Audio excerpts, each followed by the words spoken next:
నమస్కారం. వెంకన్నకు కోపం వచ్చిందా ప్రత్యేక కార్యక్రమానికి స్వాగతం. నమో వెంకటేశాయ. దేశ రాజధాని ఢిల్లీలో చట్టసభలో ఏది జరిగినా కూడా దాని ప్రభావం దేశవ్యాప్తంగా ఉంటుంది. హిందూ ధర్మానికి రాజధాని మన తిరుమల. ఇక్కడ ఏది జరిగినా కూడా ప్రపంచవ్యాప్తంగా ఉన్న హైందవ సమాజం మీద ఖచ్చితంగా ప్రతిఫలిస్తుంది ఆ నిర్ణయం, ఆ పరిస్థితులు కూడా. అలాంటి తిరుమలలో భక్తుడికి వేదన కలిగించే పరిస్థితులు, కొన్ని విషయాలు జరుగుతున్నాయి. వీటిని సమీక్షించుకోవడానికి, వాటిని ఆవిష్కరించుకోవడానికి, మనతో పంచుకోవడం కోసం ఇరువురు విశిష్ట అతిథులు ఈనాడు మన స్టూడియోకి వచ్చారు. మన సంయుక్త తెలుగు రాష్ట్రానికి ఎన్నో ఉన్నత పదవులు నిర్వహించి ప్రభుత్వ అధికారుల్లో క్రింది స్థాయి నుంచి పెద్ద స్థాయి దాకా ఎప్పటి వరకు వారి పేరు వాళ్ళ నాల్కల మీద నాట్యం చేస్తున్న ఒకే ఒక పేరు IYR కృష్ణారావు గారు. వారు వచ్చారు. నమస్కారం. నమస్కారం అండి. మరొకరు, వారు కూడా సామాన్యులు కాదు, తెలుగు నేలకు తెలుగు జాతికి కూడా ఎంతో సుపరిచితులు. సంయుక్త తెలుగు రాష్ట్రంలో ఎన్నో పదవులు నిర్వహించి ఆ పదవికి వన్నె తెచ్చి ఎంతో మందికి ఆదర్శప్రాయులయ్యి ఆనాటి వారికి, ఈ తరం వారికి, ముందు తరం వారికి కూడా ఆదర్శంగా ఉన్నటువంటి గొప్ప వ్యక్తి ఎల్వి సుబ్రహ్మణ్యం గారు వచ్చారు. నమస్కారం అండి. నమస్కారం. కృష్ణారావు గారు, తిరుమలలో గతంలో చూడండి, రోజుకు 80,000 దగ్గర నుంచి 1,00,000 మంది దాకా భక్తులతో కళకళలాడుతున్న తిరుమల ఇసుకేస్తే రాలదు అనే సామెత అక్షరాల అక్కడ సత్యం అవుతుంది. అలాంటి తిరుమల నేడు బోసిపోతున్నది. 10,000 దగ్గర నుంచి 20,000 మంది లోపు దాకా వచ్చి స్వామిని దర్శించుకునే అవకాశం కూడా లేని, అంతంత మాత్రంగా ఉన్న అవకాశాలు కొన్ని కనుమరుగైపోతున్నాయి పరిస్థితుల ప్రభావం వల్ల, ప్రకృతి వైపరీత్యాల వల్ల. సామాన్య మానవుడు ఏమనుకుంటున్నాడంటే, భగవంతుడికి వెంకన్నకు మా మీద కోపం వచ్చిందా అనుకుంటారు. అది వాస్తవం కాదు. నిరాకార నిర్గుణ సంపన్నమైన పరబ్రహ్మతత్వం ఆయనే. గుణము లేదు, గుణరహితుడు. రూపం అని ఆయనే, రూపాలు అని ఆయనే, రూపం లేనివాడు, విగ్రహ రూపంలో అక్కడ మన కూలిదీరు ఉన్నవాడు వెంకన్న. ఆయనను భక్తుడు ఇలా వేదన చెందుతూ, వెంకన్నకు మా మీద కోపం వచ్చిందా, ఏమిటి పరిస్థితి అని చెప్పని వాపోతున్నాడు, బాధపడుతున్నాడు. ఆ భక్తుడి వేదన తీరేది ఎలా కృష్ణారావు గారు? అంటే ఒకటి, ఇక్కడ రెండు విషయాలు ప్రధానంగా. కోవిడ్ దృష్టిలో పెట్టుకొని కొన్ని రిస్ట్రిక్షన్స్ పెట్టారు అంటే అది వేరే విషయం, అంతవరకు ఎవరం కాదనలేము. కానీ అక్కడ కూడా సామాన్య మానవుడికి పెద్దపీట వేయాల్సిన అవసరం అయితే టీటీడీ మీద ఉన్నది. అది అన్క్వశ్చనబుల్. ఇది సాధారణ భక్తుడి కోసమే దేవాలయం. ఈ విఐపి కల్చరు సెకండరీ, ఇది ప్రధానమై అది సెకండరీ అయిందంటే సరైన విధానం కాదు. సంస్థను సరిగ్గా సక్రమంగా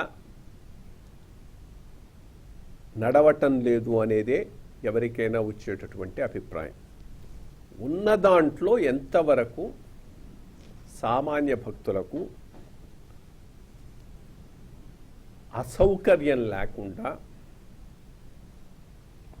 దర్శనం కలిగించగలము, దానికి ఏం చేయాలి అనే దాని మీద ఫోకస్ ఉండాలి. ఆ ఫోకస్ పోయి కోవిడ్ పేరు చెప్పుకొని ఇంకెవరిని రానివ్వకుండా పరిస్థితులు క్రియేట్ చేసి ఈ విఐపి వాళ్ళ దర్శనాలకు లేకపోతే ఈ పెయిడ్ దర్శనాలకు ప్రాధాన్యం ఇస్తూ సిస్టమ్ను కనుక రన్ చేస్తే ఇది కేవలం భక్తుల మీదే కాదు, హిందూ ధర్మం మీద కూడా దెబ్బకొట్టినట్టే నా అభిప్రాయం. అంటే ఆ ధర్మ పరిరక్షణ కోసం ఎలాంటి పరిస్థితులు అక్కడ కలిగించబడాలి అనేది ఇప్పుడు అదే కదా చెప్తున్నాను. ఇప్పుడు అంతకుముందు 80,000 90,000 వరకు దర్శనాలు అయ్యేవి. ఆ స్థాయిలో చేయలేము ఇప్పుడు, అది ఒప్పుకున్నాం. ఎందుకంటే కోవిడ్ ప్రోటోకాల్స్ కొన్ని పాటించాలి, ఫిజికల్ డిస్టెన్స్ మెయింటైన్ చేయాలి. ఇక్కడి నుంచి అది స్ప్రెడ్ అయ్యేటటువంటి అవకాశం లేకుండా చూసుకోవాలి. బట్ 30,000 40,000 అయితే చేయగలం కదా. దానికి ప్రిపేర్ కావాలి. అది ఎట్లా ఏంది అనేది ఆలోచించుకోవాలి, దానికి ఒక స్ట్రాటజీ పెట్టుకోవాలి. మేబీ దీనికన్నా ఎక్కువ వస్తే తిరుపతిలోనే కంటైన్ చేసి 30,000 రోజుకు పైకి తీసుకొచ్చి దర్శనాలు చేసి పంపించే విధానాన్ని ఏర్పాటు చేసుకోవాలన్నా, కొంత ఆన్లైన్లో మొత్తం ఆన్లైన్ చేశారు, అదో పెద్ద మిస్టేక్ నేను వాళ్ళు చేసింది నా దృష్టిలో. కొంత ఆన్లైను కొంత ఆఫ్లైను పెట్టుకొని బ్యాలెన్సింగ్ చేసుకుంటూ ఎట్లా పోవాలనేది ఇవన్నీ లాజిస్టికల్ డెసిషన్స్ లోకల్గా వాళ్ళు తీసుకోవాల్సిందే, మనం చెప్పేవి కావు. బట్ ఏదైనా ఫోకస్ ఎట్టున్నదనేది చాలా ఇంపార్టెంట్. ఫోకస్ సామాన్య మానవులకు, సామాన్య భక్తులకు దర్శనం కల్పించటానికి ఎన్ని విధాల కృషి చేయగలిగితే అన్ని విధాల కృషి చేయటం మీద ఉన్నదే. కోవిడ్ను సాక్గా చూపెట్టుకొని విఐపి కల్చర్ని ఎక్కువగా ప్రోత్సహించేటట్టుగా ఉన్నదా, ఈ అంశం మీద చాలా క్లారిటీ ఉంచుకోవాల్సిన అవసరం ఉన్నది. ఆ సామాన్య భక్తుల దర్శన విధానం మీద ఈరోజు టీటీడీలో ప్రియారిటీ లేదు అనేదే చాలామంది అభిప్రాయం. అదే గనక నిజమైతే అది సరైనటువంటి విధానం కాదు. సుబ్రహ్మణ్యం గారు, తిరుమలలో ఈ మధ్య ప్రకృతి వైపరీత్యాలు కానివ్వండి, అవే దరిదాపుగా ప్రకృతి కూడా భగవంతుడే కాబట్టి, భగవత్ స్వరూపమే కాబట్టి, మరి తన ఆలయానికి భక్తులు రాకుండా ఉండడం కోసమా, లేదనుకుంటే ఇలాంటి వైపరీత్యాలు కలిగించడానికి మానవ తప్పిదం, అంటే యంత్రాంగం ముందు చూపు లేకపోవటం అనేది ఇక్కడ ఏమైనా జరిగిందా? దానివల్ల ఇంతటి ఘోరాలు, మెట్ల దారి కూలిపోవటం, రోడ్లు నాశనం అవ్వటం, విధ్వంసం అవటం అనేది ఇంతవరకు నా హయాంలో నేను ఎరిగినంత వరకు నాకు తెలియదు. మన తల్లిదండ్రులు, తాత ముత్తాతల వాళ్ళ హయాంలో ఏం జరిగిందో అయితే నాకు తెలియదు. కానీ ఇలా విధ్వంసం అవ్వడానికి యంత్రాంగం ముందు చూపు కొరబడిందంటారా? అంటే కేవలం మనం అక్కడున్న యంత్రాంగాన్నే మనం నిందించడం సబబు కాదేమో నాకు అనిపిస్తుంది. మనం అనేక గురువుల వాక్కుల ద్వారా కానివ్వండి, అన్నమయ్య వాక్కు ద్వారా కానీ, వేదములే శిలలై వెలసనిది కొండ అని అక్కడ ప్రతి శిల కూడా భగవత్ స్వరూపంగా మనం భావిస్తాం. అలాంటి శిల దొర్లి కింద పడింది అంటే అది స్వామివారికి ఆగ్రహం చెందినట్టుగానే మనం భావించాలి. మరి ఆ స్వామివారికి ఆగ్రహం అనండి, లేదా స్వామివారిని సేవించే దేవతల ఆగ్రహం అనండి, అష్టదిక్పాలకుల కోపం అనండి, ఏది మనం తీసుకున్నా కూడా మానవాళి ఆచరిస్తున్న మార్గంలో ఏమాత్రం కూడా ధర్మం కనిపించట్లేదు, దానికి గ్లాని కలుగుతున్నది అని మనం భావించుకుని సరిదిద్దుకుంటే మనందరం కూడా క్షేమంగా ఉంటామని చెప్పి నేను భావిస్తున్నాను. అది మళ్ళా చెప్తున్నది ఏమిటంటే, తిరుమలలోనే ఏదో జరుగుతోంది అపచారం అని మనం ఎందుకు అనుకోవాలి? హైందవ సాంప్రదాయానికి జరుగుతున్న అపచారం, అది ఆ రాష్ట్రంలో కావచ్చు, ఇతర ప్రదేశాల్లో కావచ్చు, అధికారంలో ఉన్నవాళ్ళు ఎంతో ఓర్పుతో అందరినీ కూడా చక్కగా ఒక మార్గం మీద తీసుకురావడానికి ప్రయత్నం చేయాలి. వారి నమ్మకాలు ఏవైనా కానివ్వండి, ఇతరుల నమ్మకాన్ని ఒమ్ము చేయకుండా వాళ్ళు ప్రవర్తించాలి. ఇది మన రాజ్యాంగంలోనే ఉన్నది. అలాంటిది మరి ఆ క్షేత్రానికి వెళతా ఉంటాం, ఆ క్షేత్రాల్లో మేము సేవలు చేస్తూ ఉంటాం, క్షేత్రంలో మేము స్వామివారికి వస్త్రాలు తీసుకెళ్తూ ఉంటాం. ఆ విధంగా మనం ఆ క్షేత్రంతో అనుబంధం ఏర్పరచుకున్నప్పుడు మన నమ్మకం ఎంత ఉన్నది, మన విశ్వాసం ఎంత ఉన్నది, మన ప్రవర్తనలో అది తొణికిసలాడుతున్నదా లేదా, అలాంటిది ఎవరు కూడా భక్తులు దాని గురించి వాళ్ళు మాట్లాడడానికి కూడా సంశయిస్తారు. కానీ అక్కడ ఉన్నది ధర్మస్వరూపం, ఆ ప్రకృతి ధర్మస్వరూపమే. మానవాళిలో ఉన్న ఆలోచన పదానికి అది అద్దం పడుతుంది.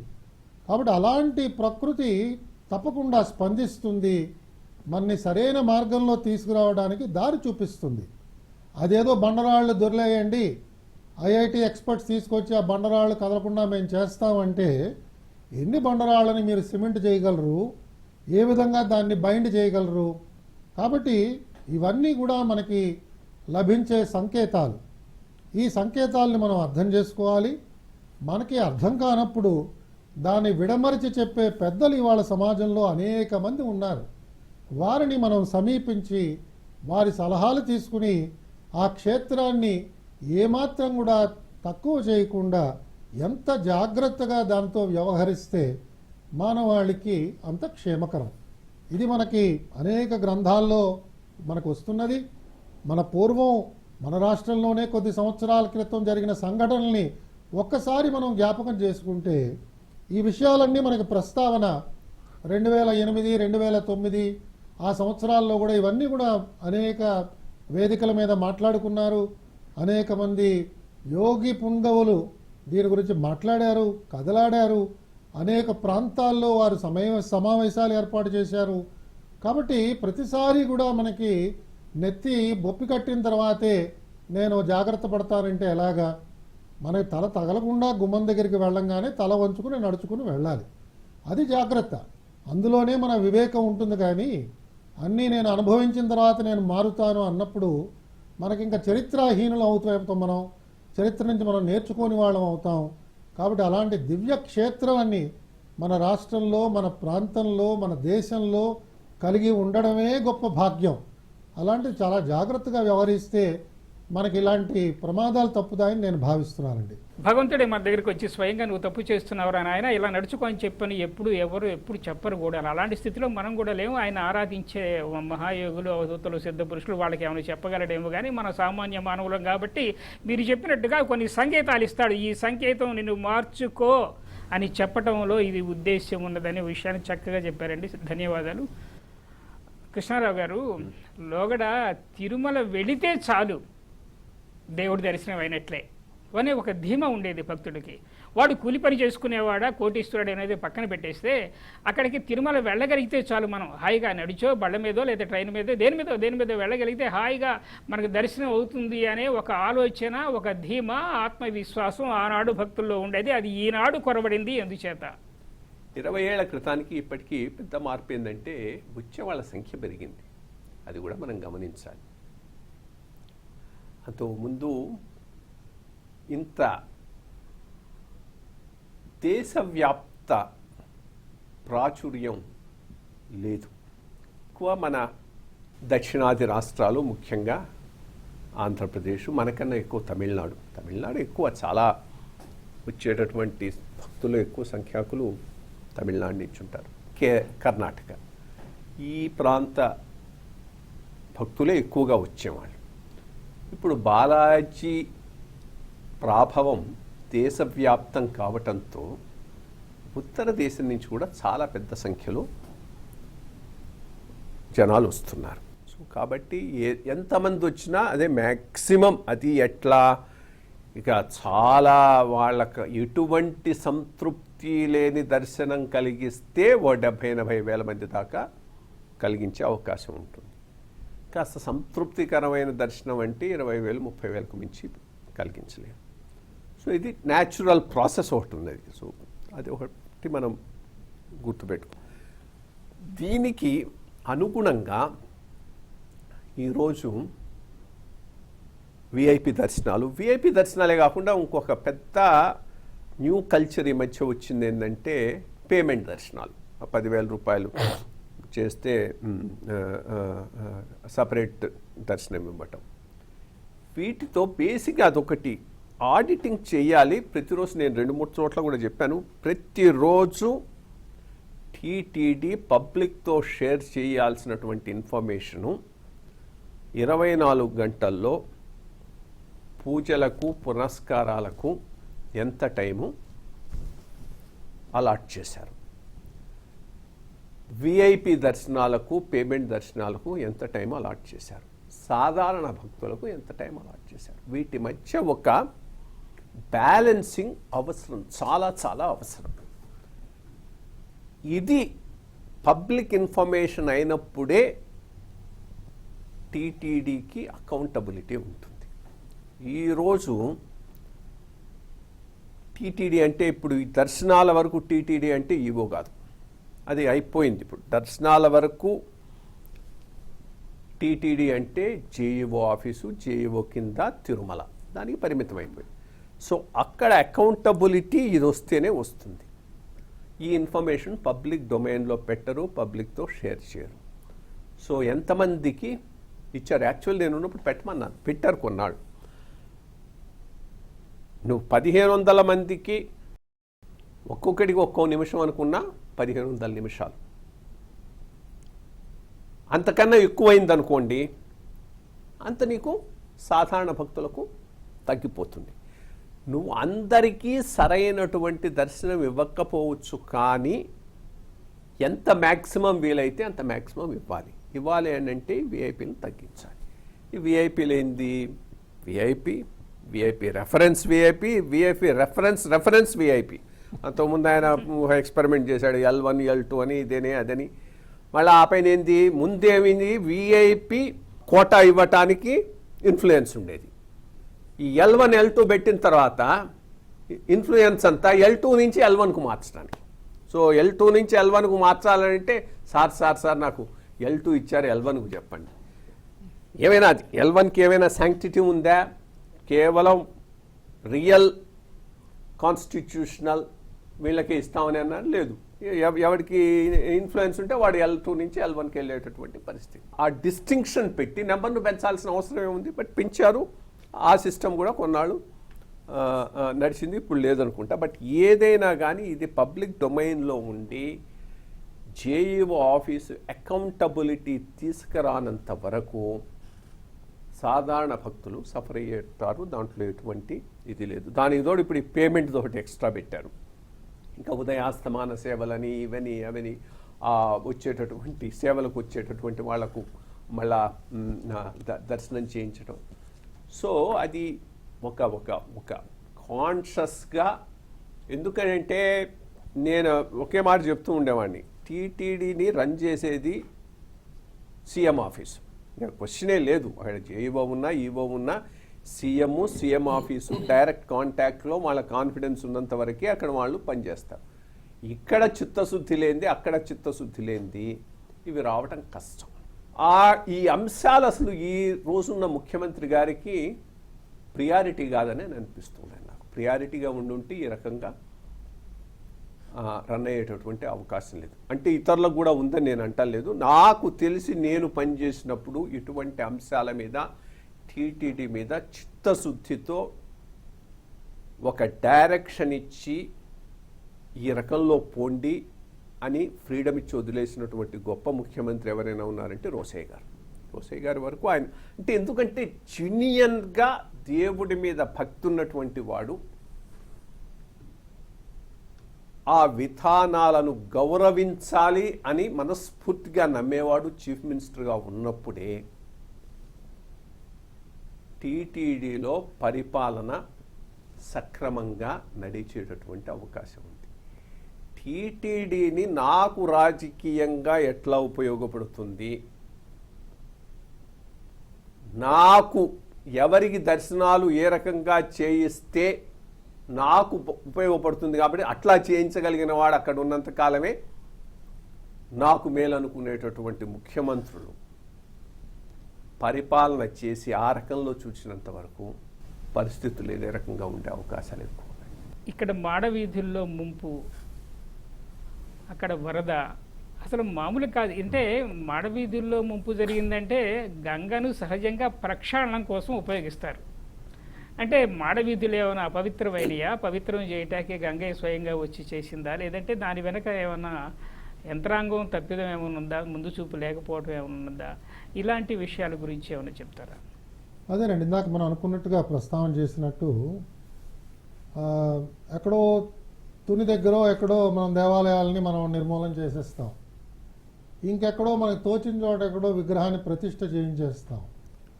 ఈ రోజుల్లో వెంకటేశ్వర స్వామి కొత్త ఆలయ నిర్మాణం పూర్తయిన తర్వాత దానికి మనం ప్రజాప్రతినిధుల ద్వారా కార్యక్రమాలు నిర్వహిస్తున్నాం. ఇదొక కొత్త పోకడ. వారికి శాస్త్రం తెలియదు, ఆగమం అంతకంటే తెలియదు, అసలు ఎక్కడి నుంచి ఈ కార్యక్రమానికి వాళ్ళు వస్తున్నారో కూడా తెలియదు. దానికి మరి ఎంతో నియమం కావాలి, సాంప్రదాయాన్ని ఆచరించాలి. ఇవి కొన్నిసార్లు అక్కడ ఉన్న పాలకులు వాళ్ళకున్న మిడిమిడి జ్ఞానంతో వారికున్న స్వామి భక్తిని ప్రకటించుకోవడానికి కొన్నిసార్లు ఇలాంటి పనులు చేస్తుంటారు. కానీ అపచారమే, దాంట్లో మనకేమీ సందేహం లేదు. ఒక ఆపరేషన్ థియేటర్లోకి ఎంత కావాల్సిన కొడుకు వచ్చినా కూడా ఆ సర్జన్ ఆపరేషన్ అయిన తర్వాతనే బయట కలుస్తాడు. అంతేగాని నాకు చాలా చాలా ప్రియం అండి నా కొడుకు, వాడు అమెరికా వెళ్ళిపోతున్నాడు కాబట్టి ఆపరేషన్ జరుగుతున్నా కూడా మధ్యలో వచ్చి నాకు షేక్ హ్యాండ్ ఇచ్చి వెళ్తాడు అంటే మనం ఊరుకుంటామా? కాబట్టి ప్రతి దానికి ఒక నియమం ఉన్నది, ఒక సాంప్రదాయం ఉన్నది, ఒక కట్టు, ఒక బొట్టు, ఇవన్నీ మన సాంప్రదాయంలో ఉన్నాయి. తెలుసుకోవాలి అనే ఒక ఉత్సాహం కనుక మనలో ఉంటే చెప్పడానికి అనేక మంది పెద్దలు ఉన్నారు మన చుట్టూతా. వాళ్ళు ఎవరిని అడిగినా వాళ్ళు చెప్తారు ఏ విధంగా ఆచరించాలో. కాబట్టి మనం అడిగే తీరు చాలా ముఖ్యం. నాకు తెలుసు, నువ్వు ఇంకా ఏమైనా చెప్తావా అని అడిగామనుకోండి, చెప్పేవాడు కూడా అంతా మీకు తెలుసు కదండి అని దండం పెట్టి ఊరుకుంటాడు. కాబట్టి పాలకులైన వాళ్ళు, అది ఈఓ కావచ్చు, జేఈఓ కావచ్చు, కమిషనర్ ఎండోమెంట్స్ కావచ్చు, ప్రిన్సిపల్ సెక్రటరీ ఎవరైనా కావచ్చు, ఎంతో జాగ్రత్తగా వ్యవహరిస్తేనే మనం క్షేమంగా బయటపడగలుగుతాం, మన సంసారాలన్నీ క్షేమంగా ఉంటాయి, మనకు పుట్టబోయే తరాలు వాళ్ళు కూడా క్షేమంగా ఉంటారు. ఒకసారి కనుక ఇలాంటి ఘోర తప్పిదం ఏదైనా మనం చేస్తే 6 తరాల దాకా కూడా కొన్నిసార్లు ఆ శాపం ఉంటుందని చెప్పి పెద్దలు చెప్తూ ఉంటారు. ఇవన్నీ మనం ఆలోచన చెయ్యం. ఆ క్షణికమైన ఆవేశంలో, క్షణికమైన ఉత్సాహంలో ఏమవుతుంది అని చెప్పి చేయటం వల్ల చాలా తప్పిదాలు అవుతున్నాయి. కొన్ని సందర్భాల్లో మనం ఆ క్షేత్రంలో ఎక్కడైతే నిర్మాణం చేస్తున్నామో ఆ క్షేత్రాన్ని పునీతం కూడా చెయ్యం. కొన్ని ఆచారాల ప్రకారంగా ఏ క్షేత్రంలో మనం దేవాలయం కట్టబోతున్నామో అక్కడ గోవుల్ని తీసుకొచ్చి కొన్ని నెలలు అక్కడ ఆ గోవులు సంచారం చేస్తే మంచిదంటారు. ఇలా కొన్ని మన అలవాట్లు ఉన్నాయి. వీటిని మనం ఎవరిని అడగం, ఏమి చెయ్యం, మనం తోచినట్టు చేస్తూ ఉంటాం. ముహూర్తం పెడతాం, ముహూర్తానికి ఆ విఐపి రాలేదు కాబట్టి ఆ ఎంటైర్ ప్రొసీడింగ్స్ అంతా కూడా ఆటోమేటిక్గా డిలే అయిపోతూ ఉంటుంది. ఆ ముహూర్తానికి ఇవ్వాల్సిన ప్రాధాన్యత మనం ఇవ్వం. కొన్ని ఆంగ్ల పత్రికల్లో మనం ఇవాళ కూడా చదివాం, మ్యాడ్నెస్ అని చెప్పి ఇవాళ టైమ్స్ ఆఫ్ ఇండియాలో వాళ్ళు రాశారు. ముహూర్తంకి ఉన్న మ్యాడ్నెస్తో ఇలాగ కొన్ని ఇబ్బందులు వస్తున్నాయని. ఇలాంటి పదజాలం వాడటం చాలా దురదృష్టం. ఎందుకంటే మనకేం తెలుసు దాని గురించి?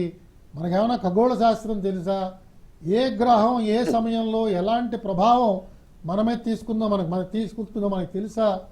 కాబట్టి ఈ మిడిమిడి జ్ఞానంతో మనం చదువుకున్న ఎంఏ జర్నలిజం చదివాం కదా అని ఇష్టం వచ్చినట్టు రాసేయటం, లేదో ఐఏఎస్ కింద సెలెక్ట్ అయ్యాను కదా అని ఇష్టం వచ్చినట్టు నేను ఆదేశాలు ఇవ్వడం, ఇవన్నీ కూడా తొందరపాటు వల్ల జరుగుతున్నది, మిడిమిడి జ్ఞానం వల్ల జరుగుతున్నది. అందులో శాస్త్రం ఉన్నది, ఆగమం అంటే చాలా గొప్పది. మన ఋషులు అందించిన ఈ విషయాలన్నీ కూడా చాలా లోతుగా మనం పరిశీలన చేయాలి. దాంట్లో శాస్త్రం ఇమిడి ఉన్నది అని మనం ఎప్పుడూ గ్రహించట్లేదు. ఇన్ని తప్పులు చేసి ఎంత దండన పడిన తర్వాత కూడా ఇవాళ కూడా అన్నీ మాకే తెలుసు, మమ్మల్ని మించిన వాడు లేడు, ఈ హైందవ సాంప్రదాయం అంతా కూడా కేవలం ఏదో మూఢనమ్మకం అనే విధంగా పరిపాలన చేసే ఇలాంటి క్షేత్రాలతో వాళ్ళు పనిపెట్టుకున్నారనుకోండి, చాలా తీవ్రమైన నష్టం అవుతుంది. ఆ క్షేత్రంలో ఇమిడి ఉన్నది ఒక విశేషమైన శక్తి. ఎన్ని వేల మందికి, ఎన్ని లక్షల మందికి తిరుమల క్షేత్రంలో ఒకసారి అడుగు పెట్టంగానే ఒక అద్భుతమైన ఒక భావావేశం వాళ్ళలో వస్తుంది. మనం చూస్తున్నాం చాలామందికి. మనం కూడా అలాంటి సంతృప్తిని పొందాం. ఆ క్షేత్రంలో ఏదో బలం లేకపోతే ఎలా వస్తుంది? కాబట్టి ఆ క్షేత్రాన్ని, అలాంటి క్షేత్రాలని, అది శ్రీశైలం కావచ్చు, శ్రీకూర్మం కావచ్చు, ఇవన్నీ సామాన్యమైన క్షేత్రాలు కాదు కదా. అవి జాగ్రత్తగా పరిపాలన చేయాలి. ప్రభుత్వం ఈ క్షేత్రాల పరిపాలనకు వచ్చినప్పుడు కొంచెం జాగ్రత్తగా వ్యవహరిస్తూ తెలిసిన వాళ్ళ సలహాలు తీసుకుని, దాన్ని మీరు ధర్మ సదస్సు అనండి, ఇంకో సదస్సు అనండి, వాళ్ళందరినీ తీసుకొచ్చి వాళ్ళ ఆలోచనలు స్వీకరించి ఆ పరిపాలనని ఏ విధంగా మనం అక్కడ సడలించాలి, ఏ విధంగా చూడాలి, కేవలం దీనివల్ల 4 రూపాయలు నాకు వస్తాయా, 10 ఓట్లు నాకు పడతాయా అనే దృష్టితో చూసే ఆ కోణం మీకు ప్రమాదకరం, మీకు హానికరం, యావత్ ప్రపంచానికి కూడా చాలా హానికరం అవుతుందని చెప్పి నేను అర్థం చేసుకుంటున్నానండి. ఫస్ట్ క్లాస్ టికెట్ కొనుక్కొని కూడా రైల్వే స్టేషన్కి వెళ్ళిన తర్వాత నేను ఫస్ట్ క్లాస్ టికెట్ కొనుక్కున్నాను కదా, బండి నా కోసం ఎందుకు ఆగదంటే అది వెళ్ళిపోతుంది, నువ్వు టైంకి వెళ్ళాలి. ముహూర్త బలం కూడా అంతే, ఏ ముహూర్తంలో ఏది ఎప్పుడు ఎక్కడ జరగాలో అది అక్కడ జరిగితేనే దానికి శక్తి ఉంటుంది. ఆ శక్తి తత్వాన్ని పరిపాలన దక్షత కలిగిన వాళ్ళు అక్కడ ఉంటే దాన్ని స్వీకరించి అనుసరించి ఆచరింప చేయటానికి పరిస్థితులు కల్పించాలని చాలా చక్కగా చెప్పారండి. సంతోషం అండి. కృష్ణారావు గారు, తిరుమల హుండీలో వేసే డబ్బు కానీ ఇంకో రకంగా ఇచ్చే డబ్బు కానివ్వండి భగవంతుడికి ఇస్తారు, లేదంటే హిందూ ధర్మం మరింతగా పరిడివెల్లి చేయాలి, వీళ్ళు ఈ డబ్బు ఈ రూపంగా మనకు వాళ్ళకి ఇవ్వగలిగితే మన హిందూ ధర్మం రక్షించబడుతుంది, ఆలయం పరిధిలో ఉన్న ఎన్నో కార్యక్రమాలకు వినియోగించబడుతుందనే ఉద్దేశంతో భక్తుడు అనేవాడు హుండీలో వేస్తాడు, దాత అయిన వాడు విరాళంగా ఇస్తాడు. ఇలాంటి విరాళాలు ఇచ్చిన నిధులు అన్య మార్గం వైపు వెళుతున్నాయనేది ఇప్పుడు అందరూ అనుకుంటున్నారు. అది సమంజసమేనా? మరి అన్య మార్గం వైపు వెళ్తున్నాయనే దాని మీద ఫుల్ డీటెయిల్స్ లేనిది దాని మీద మనం కామెంట్ చేయడం భావ్యం కాదు. ఏ అన్య మార్గానికి వెళ్తున్నాయి, ఏది ఎట్లా వెళ్తున్నాయి, ఇన్ఫర్మేషన్ కావాలి. సో నేను జస్ట్ లైక్ దట్ ఆ అంశాన్ని మాట్లాడగానే, బట్ మోర్ ఇంపార్టెంట్గా 2 ఇష్యూస్. హైందవ ధర్మాన్ని రక్షించుకోవాల్సిన బాధ్యత, వ్యాపింప చేసుకోవాల్సిన బాధ్యత హిందువులుగా మనందరి మీద ఉంది. దాని ఒక పెద్ద సాధనం తిరుమల తిరుపతి దేవస్థానం. ఎందుకంటే చాలామంది భక్తులు వస్తారు, చాలా వాటిని హైందవ ధర్మ పరిరక్షణ కోసంగా వాడాల్సిన అవసరం ఉంది. అది సరిగ్గా జరుగుతున్నట్టు లేదు, దాంట్లో ఏమీ డౌట్ లేదు. హైందవ ధర్మ పరిరక్షణ అన్నప్పుడు చూడాల్సింది ఎక్కడ ధర్మానికి విఘాతం జరుగుతూ ఉన్నది, ఎక్కడ ధర్మం మీద దాడి జరుగుతూ ఉన్నది, అక్కడ నువ్వు ధర్మ పరిరక్షణకు సో కాన్సెప్చువల్గా ఆలోచించి దానికి అనుగుణంగా స్కీమ్స్ తయారు చేసి కమిటెడ్ పీపుల్తో ఆచరణ చేసేటటువంటి విధానం ఉన్నదా లేదా అనేది మనం ఆలోచించాలి. ఒకటి టీటీడీలో ఉన్న పెద్ద కన్స్ట్రెయింట్ గవర్నమెంట్ డిపార్ట్మెంట్ లాగా నడుస్తుంది. కొంత ఫ్లెక్సిబిలిటీ అక్కడ కావాలి. ఎవరిని రియల్గా దాంట్లో ఇంట్రెస్ట్ ఉన్నవాళ్ళు, అనుభవం ఉన్న వాళ్ళను కోఆప్ట్ చేసుకొని వాళ్ళ ద్వారా దీనిని అమలు పరిచేటటువంటి విధానాన్ని ఏర్పాటు చేసుకోవాల్సిన ఫ్లెక్సిబిలిటీ. అగైన్ నేను ఇందా చెప్పినట్టు ధర్మాన్ని నమ్మేవాడు ముఖ్యమంత్రి కానంత వరకు ఇది జరగదు. ఇంతవరకు ధర్మాన్ని నమ్మేటటువంటి వాళ్ళు ముఖ్యమంత్రులుగా నాకు తెలిసి నేను పనిచేసిన కాలంలో బేసిక్గా అర్థం చేసుకొని ఒక డైరెక్షన్ ఇవ్వగలిగిన వాళ్ళు పెద్దగా నాకు అవుపించలేదు. అది ఫ్యాక్ట్. ఎందుకంటే ఇది ఒక ప్రభుత్వ పథకంలాగా నువ్వు అమలు చేస్తే అమలు కాదు. ఈరోజు ఉన్నటువంటి విధి విధానాలలో దాన్ని బయటికి పోయి అమలు చేసేటటువంటి ఫ్లెక్సిబిలిటీ ఈవోకు లేదు. అది ఎట్లా కల్పించుకోవాలి, ఏ రకంగా చేయాలి అనే దాని మీద కొంత ఆ ఫ్లెక్సిబిలిటీ ఆయనకు వచ్చేటట్టుగా ఆర్ అడ్మినిస్ట్రేషన్కి వచ్చేటట్టుగా విధి విధానాలను రూపొందించుకోవాల్సిన అవసరం ఉన్నది. ఇది కూడా నేను చెప్పినట్టు ముఖ్యమంత్రి గారికి దాని మీద ఇంట్రెస్ట్ ఉంది. ముందుకు నడపని వరకు ఇవి ముందుకు పోయేటటువంటి అవకాశం లేదు. ఆ ఉన్న పరిధిలోనే ఆలోచించి కొన్ని ఇనిషియేటివ్స్ తీసుకున్నాం. అవి దురదృష్టం ఏంటంటే అర్థం చేసుకొని ముందుకు తీసుకుపోవటం, అదే రకంలో దాన్ని అమలు చేయటం అనేటటువంటిది టీటీడీలో లోపిస్తున్నది. ఒకటి, శ్రీవారి కళ్యాణాలు చాలా మారుమూల ప్రాంతాల్లో జరగాలి, గిరిజనవాడల్లో జరగాలి, దళిత్ హ్యాబిటేషన్స్లో జరగాలి అని చెప్పి ఒక పెద్ద ప్రోగ్రామ్ ఒకటి పెట్టాం. జరిగింది కొన్నాళ్ళు, ఈరోజు అది జరగట్లేదు. ఈయన ఉన్నప్పుడు మన గుడి అని ఒకటి పెట్టాడు. అది కూడా ఈక్వలీ గుడ్. అన్ని గుడులను ఆడాప్ట్ చేసుకొని వాటి ద్వారా హిందూ సంస్కృతిని తీసుకుపోవాలి. ఇటువంటి అసలు యాక్చువల్గా మిగిలిన అన్ని శాఖలను వదిలేసి టీటీడీలో ధర్మ ప్రచార పరిషత్ మీదనే ఇవో కాన్సన్ట్రేట్ చేయాలి. బికాస్ అదే ప్రధానమైనటువంటి విభాగం. దాంట్లో రియలీ కమిటెడ్ పీపుల్ను తీసుకొని ముందుకు తీసుకుపోవాల్సిన అవసరం ఉంది. ఇవన్నీ జరగాలి అంటే ఈవోకు ముఖ్యమంత్రి గారి నుంచి ఫుల్ సపోర్ట్ ఉండాలి, ఈవోకు కూడా వీటి మీద పూర్తి అవగాహన ఉండాలి. ఆ కాంబినేషన్ వచ్చినాడే ఇది సక్రమంగా ముందుకు పోగలుగుతుంది. చాలా చాలా అవసరం, ఫెయిల్ అవుతున్నాం. బోత్ ఇక్కడ ఎండోమెంట్స్ డిపార్ట్మెంట్ 2 చోట్ల అవసరం. ఇది ఒక టీటీడీఏ చేయాల్సిన అవసరం లేదు. దుర్గామల్లేశ్వర స్వామి దేవస్థానం చేయొచ్చు, అన్నవరం చేయొచ్చు, సింహాచలం చేయొచ్చు, శ్రీశైలం చేయొచ్చు, అందరూ కలిసి చేయొచ్చు ఒక కోఆర్డినేటింగ్. అక్కడనే మనకు పెద్ద కన్స్ట్రెంట్ వస్తున్నది. ఈ కాంటెక్స్ట్లోనే ఒక డిస్కషన్ కూడా జరుగుతుంది. దాని మీద ఒక అసలు ప్రభుత్వం అధీనంలో ఉండాలన్నా దేవాలయాలు, ఉండటం వల్లనే కదా ఈ ప్రాబ్లం వస్తున్నది. తీసి బయట ధార్మికంగా కమిటెడ్గా ఉన్నటువంటి ఒక ఆర్గనైజేషన్ హిందువులే రూపొందించుకొని దానికి ఇవ్వగలిగితే ధర్మాన్ని పరిరక్షించుకోగలం, ధర్మాన్ని వ్యాప్తి చేయగలం. దాని మీద చాలా ముందుకు పోవాల్సిన అవసరం ఉందని నేను భావిస్తాను.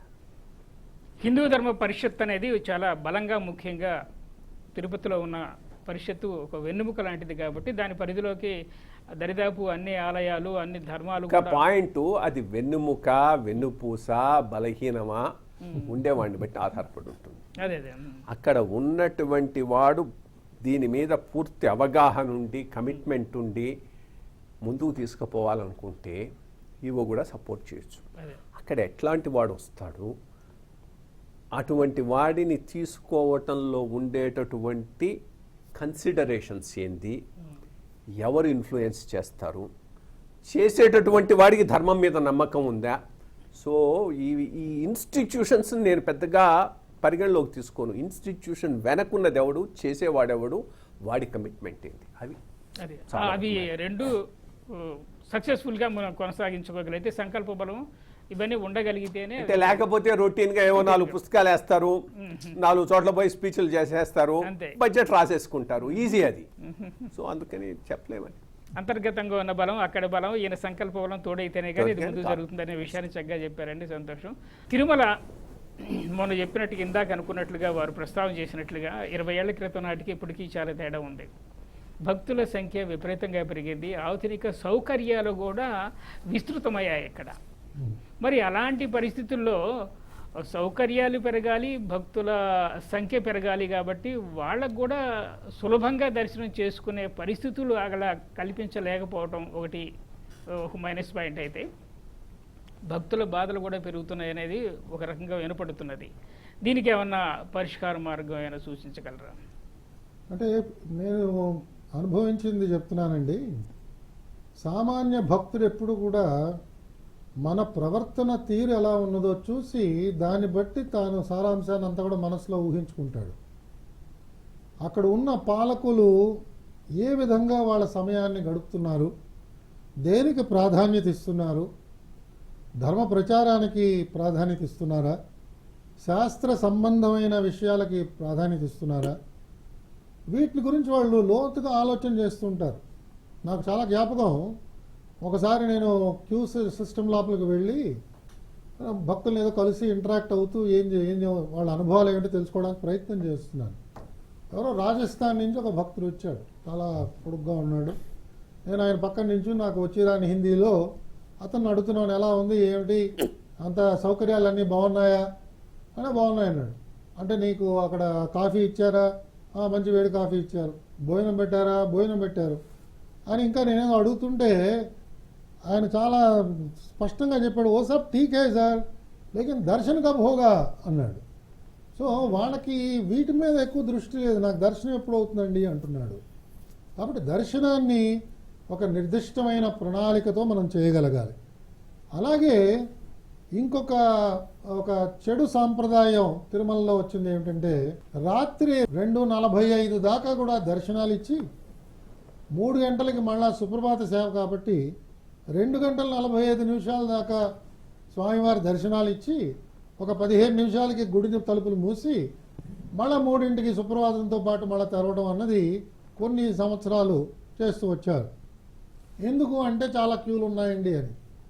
రాత్రి 1 గంటకి 2 గంటలకి మనం ఎవడన్నా తీసుకెళ్ళి దర్శనం చేసుకోరా అంటే మన దృష్టి ఎక్కడ ఉంటుంది, మన ఆలోచన ఎక్కడ ఉంటుంది, మనకు అసలు ఆ సమయానికి మన అవయవాలన్నీ కూడా అలసిపోయి సొలిసిపోయి నిద్రపోయే స్థితిలో ఉన్నప్పుడు కేవలం ఏదో కళ్ళు తెరిచి దర్శనం చేసుకో, నీకు దర్శనం చేయించేసాం, నా బాధ్యత అయిపోయింది అని పంపించేస్తే అసంతృప్తితో వాడి ఇంటికి వెళుతున్నాడు. దీనికి పేరు ఆనంద నిలయం. ఎవరు వచ్చి ఇక్కడ దర్శనం చేసుకున్నా కూడా వాళ్ళ మనస్సులో ఆనందం రావాలని చెప్పి స్వామివారి యొక్క ఆలోచన. అలాంటి స్థలంలో ఏం ఆనందం వస్తుంది వాడికి? బయటకు వస్తాడు, ఆ వచ్చిన వాళ్ళతో కూర్చుని మాట్లాడుతుంటాడు. ఏం కనిపించాడు నీకు అంటే, నాకు నామాలు కనిపించాయి అంటాడు. సో నామాల స్వామి అని చెప్పి పిలుచుకుని ఇంటికి వెళ్ళిపోతున్నాడు. అంతకంటే సంతృప్తి దొరకటం లేదు. మనం ఒకవేళ నిర్దిష్ట ప్రణాళిక తయారు చేసుకుని, నాయనా నువ్వు ఇవాళ వచ్చావు తిరుమలకి, నీకు రేపు సాయంత్రం 4 గంటలకి దర్శనం అవుతుంది అని చెప్పండి. చెప్పి ఇవాళ నుంచి రేపు 4 గంటల మధ్యన అతని చేత ఒక పూజ చేయించండి, ఒక వ్రతం చేయించండి, ఒక ప్రవచనంలో కూర్చోబెట్టండి, లేదా ధ్యానం చేయించండి. అంటే ధార్మిక జీవనంలో అతనికి ప్రవేశం కల్పించండి. అంతేగాని ఎక్కడి నుంచో ఢిల్లీ నుంచి పరిగెత్తుకుంటూ ఫ్లైట్లో వచ్చి దర్శనం చేసుకుని వెంటనే ఇంటికి పరిగెత్తుకు వెళ్ళిపోవడం వల్ల ఆ యాత్ర యొక్క ప్రభావం ఈ భక్తుడి మీద ఉన్నదా? ఈ భక్తుడి యొక్క ఆలోచన విధానం మారుతున్నదా? ప్రవర్తనలో ఏమైనా మార్పు వచ్చిన్నదా? నేను నిన్ననే తిరుమల వెళ్ళి వచ్చాను, ఇవాళ మళ్ళీ మా ఇంట్లో కూర్చుని ఏదో అన్యాయం చేస్తున్నాను, లేదా దుకాణంలో కూర్చుని ఇంకేదో పని చేస్తున్నాను. చూసిన వాడు ఏమనుకుంటున్నాడు? వీడు తిరుమల వెళ్ళాడు, దర్శనం చేసుకొచ్చాడు, వీళ్ళలో ఏ రకమైన మార్పు రాలేదు కదరా అని వాడు చూస్తున్నాడు. కాబట్టి దీన్ని నేను అనుకోవడం ఇది ఒక అసంపూర్తి అయిన యాత్ర. ఇలా కాకుండా సంపూర్ణంగా వాడి మీద ప్రభావం చూపించగలిగే ఒక ప్రణాళిక తిరుమల తిరుపతి దేవస్థానంలో ఉన్న వాళ్ళు ఆలోచన చేసుకుని, ఇదే విధంగా ప్రతి ప్రధాన దేవాలయాలు కూడా, దుర్గ గుడి కావచ్చు, అన్నవరం కావచ్చు, ఇతర మనకున్న దేవాలయాలు అనేక ఉన్నాయి కాబట్టి వాటిల్లో ఇలాంటి ప్రణాళిక ఒకటి మనం రచన చేసుకుని, శాస్త్ర సంబంధమైన కొన్ని విషయాలు మనకి తెలియాలి. అందరం కూడా కండువా కప్పుకోవడం మంచిది అనుకుంటాం. ఇటుపక్క భుజానికి కండువా ఉండాలి, దాని యొక్క అర్థం ఏమిటి మనకి తెలియదు. కొన్నిసార్లు తిరుమలలో పనిచేస్తున్న అధికారులకే తెలియదు. నేను వాళ్ళకి వెంటనే మెసేజ్ పంపించి హెచ్చరికలు కూడా చేసిన రోజులు నాకు జ్ఞాపకం. మనకు తెలియదు కాబట్టి నిన్నటిదాకా రెవెన్యూ చూసాం, మొన్నటిదాకా కమర్షియల్ ట్యాక్సెస్ చూసాం, ఇవాళ వచ్చి టీటీడీ చూస్తున్నాం. కాబట్టి మనకి తేడా కనిపించటం లేదు. ఈ 2 రోజుల్లో తిరుమల తిరుపతి గురించి చదవడానికి అవకాశం లేదు, చదువుకుని వచ్చి వాళ్ళు ఎవరైనా చెప్తానంటే మనకు వినడానికి సమయం లేదు. కాబట్టి మనకు ఎవరికి ట్రైనింగ్ ఉండదు, అందరం కూడా వెళ్ళిపోతున్నాం. ఇవాళ అక్కడున్న ఉద్యోగస్తులకు ట్రైనింగ్ లేదు, అందరికీ కూడా ఒక యాంత్రికమైన జీవనంలోకి చాలామంది వెళ్ళిపోయే ప్రమాదం ఉన్నది. ఇది మనం జాగ్రత్తగా అర్థం చేసుకోవాలి. తిరుమల నుంచి చాలా కాలం నుంచి, అది ఎప్పుడు మొదలైందో ఏమైతే తెలియదు కానీ, అన్యమత ప్రచారం అనేది బాగా జరుగుతుంది. ఎవరు ప్రోత్సహిస్తున్నారు, ఎందుకు ప్రోత్సహిస్తున్నారు, ఎవరికి వాళ్ళ సపోర్ట్ ఉందో లేదంటే దానికి అలా నడుచుకుంటూ వచ్చింది పైకి వచ్చిందో తెలియదు కానీ అది చూస్తూనే ఉన్నారు, అది జరుగుతూనే ఉంది. అది సమంజసం అంటారా? మహాక్షేత్రంలో జరగటం అది సమంజసం కాదు. అడ్డుకోవటానికి ప్రయత్నం ఏమైనా చేయగలమా? చెయ్యొచ్చు, చేస్తున్నారు కూడా, చేయటం లేదని కూడా కాదు, చేస్తున్నారు. అంటే వాళ్ళ పాయింట్ ఆఫ్ వ్యూలో 2, ఒకటి చాలామంది ఉంటారు కాబట్టి అక్కడ వచ్చి చేసుకుంటే ఇదవుతుందని, రెండోది పరమతాన్ని కించపరచటం ద్వారా వాళ్ళ మతాలు ప్రోత్సహించుకోవాలనేటటువంటి అజెండాతో వాళ్ళు నడుస్తున్నారు. దీనిని మీరన్నంత విస్తృతంగా అయితే జరగటం లేదు, తప్పకుండా దాన్ని ఎక్కడికక్కడ కట్ చేస్తూ ఉన్నారు. బట్ ఎవడో సడన్గా వచ్చి ఏం చేస్తాడనేది మనం చెప్పలేము, ఎందుకంటే ఇది పబ్లిక్ ప్లేస్, చాలామంది వస్తూ ఉంటారు, ఎటువంటి వాడు వస్తాడని తెలియదు. వచ్చిన వాళ్ళను, అట్లా చేస్తున్న వాళ్ళను మాత్రం స్టాండ్గా చాలా కఠినంగా వ్యవహరించాల్సింది, శిక్షించాల్సిన అవసరం ఉంది. ఏదైనా అవసరం వస్తే దానికి సంబంధించి సపరేట్ రూల్స్ కూడా పెట్టుకోవాలి. మీరన్నంత విస్తృతంగా లేదు కానీ అక్కడక్కడ కొద్దిగా జరుగుతూ ఉన్నది. అది కూడా జరగకూడదు, జరగనివ్వకూడదు. దానికి వ్యవస్థను ఏర్పాటు చేసుకోవాల్సిన అవసరం అయితే అంతే. అంటే నా ఉద్దేశం ఏంటంటే, అగ్నికణము రవంత ఉన్న అవని దహించగనమా అని చెప్పిన ఒక విషయం ఉన్నది కాబట్టి ప్రారంభంలోనే దాన్ని తుంచేసే చర్యలు ఏమైనా తీసుకుంటున్నారా? అదే ఎట్లా, ఐ మీన్ ఎవరనేది చెప్పలేం కదా. వచ్చి అక్కడ ఉన్నదా నేను హిందువుననే వస్తాడు, వచ్చి అక్కడికి వచ్చి ఏదో అరిచిపోతాడు. సో ఏం చేయగలం అప్పుడు? వాటి అప్పుడు శిక్షించగలమే కానీ రాకుండా ఆపలేం కదా. సో అందుకని ఇది కంటిన్యూస్ మానిటరింగ్ మాత్రం చాలా అవసరం, చేయాల్సిన అవసరం అయితే. అంటే ఇన్ని యంత్రాంగాలు ఉన్నాయి కదా తిరుపతి, మామూలు ఒక వ్యవస్థ, పెద్ద గొప్ప వ్యవస్థ. అందుకనే ఈ విభాగంపై దీనిపైన దృష్టి పెట్టడానికి ప్రత్యేకమైన వ్యక్తులు నియమించి అది వాటి గురించి ఏమన్నా అడ్డుకోవడానికి అవకాశం? అంటే అంత మీరన్నంత విస్తృతంగా లేదు కాబట్టి అది పెద్ద ఇష్యూ కాలేదు. ఇది అక్కడక్కడ జరుగుతూ ఉన్నది కానీ మరి మీరన్నంతగా లేదు. బట్ డెఫినెట్గా దాని మీద దృష్టి పెట్టాల్సిన అవసరం ఉంది, పెడుతూ ఉన్నారు కూడా. సుబ్రహ్మణ్య గారు, టీటీడీ ఎన్నో ఆలయాలు శైవ వైష్ణవ శాక్తేయ సంప్రదాయంలో ఉన్న అన్ని ఆలయాలను దత్తత తీసుకున్నది, వాటిని సంరక్షిస్తున్నది. ఈ మధ్య వాటి పరిస్థితి కొంచెం భిన్నంగా ఉన్నట్టు తెలుస్తున్నది. దీనికి ఎక్కడొచ్చింది లోపం అంటారు? అక్కడ తిరుమల పాలక వర్గమా, లేదంటే వేరే ఏమంటారు? అంటే నాకు జ్ఞాపకం ఉన్నంత వరకు ఇతర దేవాలయాల్ని తీసుకొచ్చి టీటీడీకి అప్పగించడం అన్నది ఈ మధ్యన కొంచెం బాగా విరివిగా జరుగుతున్నది. నేను కూడా చాలా చోట్ల నాకు ఇలాంటి అభ్యర్థనలు వస్తూ ఉండేవి అప్పట్లో. ఎందుకంటే నిర్మాణం చేయడానికి పూనుకున్న పెద్దలు ఏదో విధంగా పైన కింద పడి వాళ్ళు ఆ దేవాలయాన్ని నిర్మాణం చేయగలుగుతారు, కానీ తర్వాత ఆ దేవాలయాన్ని నడిపించడంలో చాలా ఇబ్బందులు వాళ్ళు ఎదురవుతున్నాయి. అర్చకులు దొరకకపోవడం, కొన్నిసార్లు సరైన పద్ధతిలో నడిపించగలిగే అర్చకత్వం వాళ్ళకి లోపించడం, తర్వాత ఇంకా మిగతా సమస్యలు కూడా కొన్ని వచ్చి చేరడం, ఇవి చూడ్చుకుని వాళ్ళు తిరుమల తిరుపతి దేవస్థానానికి అప్పచెప్పేస్తే తిరుమల తిరుపతి దేవస్థానం దగ్గర చాలా ఆస్తులు ఉన్నాయి, వాళ్ళు పోషిస్తారు అనే దృష్టితో అప్పచెప్పడం. ఈ దేవాలయాలకు ఒకవేళ స్వతహాగా ప్రాశస్త్యం ఏమైనా ఉంటే అలాంటి దేవాలయాలని తిరుమల తిరుపతి దేవస్థానానికి అప్పచెప్పడంలో కొంత దాన్ని మనం సమర్థించవచ్చు. కానీ ఎక్కడెక్కడో కట్టిన దేవాలయాలు, కొన్ని చోట్లయితే ఆ దేవాలయంలో కొన్ని లోపాలు కూడా బహుశా ఉండవచ్చు. అలాగే మనం ఎంత చెప్పుకున్నా కూడా ఇవాళ తిరుమల క్షేత్రం అన్నది ఒక వైష్ణవ ఆచారంతో ఉన్న దేవాలయం. మనకి కపిల తీర్థం ఒకటే మనందరికీ తెలుసు, ఆ శైవాగమంతో నిర్మాణమైన దేవాలయం. కానీ ఇతర దేవాలయాలన్నింటిలో కూడా ఇవాళ అది వైఖానసం కావచ్చు, లేదా పాంచారాత్రం కావచ్చు, ఇలాంటి ఆగమాలతో ఉన్న దేవాలయాలు సామాన్యంగా తిరుమల తిరుపతి దేవస్థానం వారి ఆధ్వర్యంలో ఉన్నాయి. ఇతర దేవాలయాలకు వెళ్ళి పనిచేద్దాం అనే ఒక ఉత్సాహం ఒక సామాన్యమైన తిరుమల తిరుపతి దేవస్థానం ఉద్యోగి ఎవరికి ఉండదు. అక్కడున్న అర్చకులు కూడా అంతే. టీటీడీ వారు కట్టిన నిర్మాణం చేసిన దేవాలయంలోకే ఉదాహరణకి ఢిల్లీలో వెళ్ళి పనిచేయడానికి ఎక్కువ మంది సిద్ధంగా ఉండరు. ఎప్పుడు వాళ్ళు వెళ్ళి మళ్ళా తిరుమలలో చేద్దామా, తిరుపతిలో చేద్దామా అనే ఒక ఆలోచనతో ఉంటారు. కాబట్టి అదొక తీవ్రమైన కొరత. అందువల్ల టీటీడీ ఆ దేవాలయాల్ని బాగా నిర్వహణ చేయలేకపోతున్నది. అలాగే నిర్మాణం చేసినప్పుడు ఉన్న ఆస్తులు పాస్తులు ఇవన్నీ కూడా జాగ్రత్తగా టీటీడీకి అప్పచెప్పడంలో కూడా కొంత లోపం వస్తున్నది అని నేను విన్నాను. అది ఎంతవరకు నిజమో నాకు పూర్తిగా అయితే తెలియదు, కానీ నేను విన్నాను. కాబట్టి ఈ విధంగా ఈ అప్పచెప్పిన దేవాలయాల్లో ఆశించిన స్థాయిలో ఇవాళ టీటీడీ చేయలేకపోతున్నది. అలాగే ఇంకొక పక్కన టీటీడీ ఇవాళ అనేక ప్రాంతాలకు వెళ్ళి దేవాలయ ప్రతిష్ఠ చేస్తున్నది. మనందరికీ తెలుసు, మనం ఇంతకు పూర్వమే కురుక్షేత్రంలో ఒక దేవాలయాన్ని నిర్మాణం చేసుకున్నాం. కన్యాకుమారిలో కృష్ణారావు గారు ఉన్నప్పుడు స్థల సేకరణ జరిగింది. తదనంతరాన్ని అక్కడ ఒక దేవాలయ నిర్మాణం కూడా చక్కగా జరిగింది. అలాగే ఇప్పుడు కలకత్తాలో నిర్మాణం చేద్దామని అనుకుంటున్నారు, పూరిలో చేద్దామని అనుకుంటున్నారు.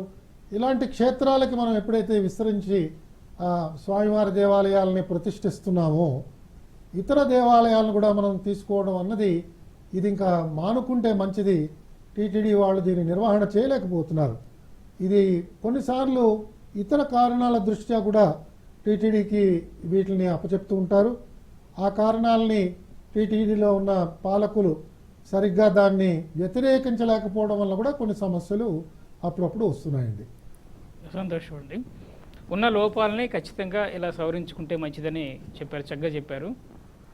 కృష్ణారావు గారు, మన తిరుమలలో ఇందాక కృష్ణారావు గారు చెప్పినట్లుగా వాడు వచ్చిన తర్వాత వెంటనే దర్శనం చేసుకొని వెళ్ళిపోకుండా అక్కడ కనీసం ఒక పూట ఒక రోజు ఉండి ఏదో ఆధ్యాత్మిక కార్యక్రమాలు నిర్వహించడానికి కావలసిన పరిస్థితులు అక్కడ వారు కల్పించగలిగినట్లయితే మన హిందూ ధర్మాన్ని మరింతగా రక్షించబడిన వాడు అవుతారు కదా. ఇందుట్లో మీ అభిప్రాయం ఏంటి? అంటే దర్శనం చేసుకున్న తర్వాత ఏదో మనం అక్కడ ఆధ్యాత్మిక కార్యక్రమం పెడతామంటే చూడటానికి ఎవడు ఉండడు. ముందు పెట్టుకుంటే ముందు పెట్టడం అంటే అదే చెప్తూ ఉన్నాను. చర్చలో ఉంది, ఎవరు దాన్ని సాహసించడం లేదు. చెయ్యాలి ఎప్పటికైనా కానీ, అదే ఇదవుతుంది. అదే ఫైనల్గా ఒక సమస్యకు పరిష్కారం కూడా కావచ్చు. బట్ దానికి నేను అన్నట్టు ఇవి ఏవి కూడా ముఖ్యమంత్రి గారికి ఆ అచంచలమైన భక్తి విశ్వాసాలు, తిరుమలకు ఏదో ఒకటి చేద్దాము, ఈ సమస్యకు పరిష్కారం కల్పిద్దాము అనేటటువంటి అభిలాష ఉన్నవారు ఆ సీట్లో లేనంత వరకు ఏమీ జరగకపోవచ్చు. ఎందుకంటే ఇక్కడ ఈవో ఇర్రెలవెంట్, చైర్మన్ ఇర్రెలవెంట్, వాళ్ళు చేయగలిగింది ఏదైనా కానీ అక్కడి నుంచి ఫుల్ సపోర్ట్ లేనిది ఏమి చేయలేరు. ఫైనల్ సిస్టమ్ ఎప్పటికైనా రావాల్సింది ఏంటంటే ఒక రోజుకు సంతృప్తికరమైన దర్శనం 20,000 మందికో 30,000 మందికో ఇవ్వగలం అనుకున్నప్పుడు కింద ఒక ప్రాంగణాన్ని ఏర్పాటు చేసి అంతకన్నా ఎక్కువ ఉంటే వాళ్ళు అక్కడ ఉండేటట్టుగా వసతి కల్పించి 30,000 మంది వరకు మాత్రమే పైకి పోయేటటువంటి విధానాన్ని పెట్టుకొని దాంట్లో ఆన్లైన్ ఎంత, ఆఫ్లైన్ ఎంత, ఇదంతా డిస్కషన్ జరగాలి. ఇదంతా ఒక సమస్యకు పరిష్కారం అన్నప్పుడు మిగిలిన వాళ్ళు కింద ప్రతివాడికి చెప్పాలి, నువ్వు ఇవాళ వస్తున్నావు అంటే 5 రోజుల తర్వాత నీకు దర్శనం అవుతుంది, ఈ 5 రోజులకు ఇక్కడ ఉండొచ్చు, అక్కడ నువ్వు ఈ ఆధ్యాత్మిక కార్యక్రమాలు ఇవి పెట్టు, ఆ 4 రోజులు 3 రోజులు చక్కగా అక్కడ ఉండే విధానాన్ని ఏర్పాటు చేసుకుంటే చేయొచ్చు. చెయ్యాలనే దాని మీద చాలా డిస్కషన్ జరిగింది. ఎవరు ఫైనల్గా దాన్ని ఒక కొలిక్కి తీసుకురాలేకపోతున్నారు.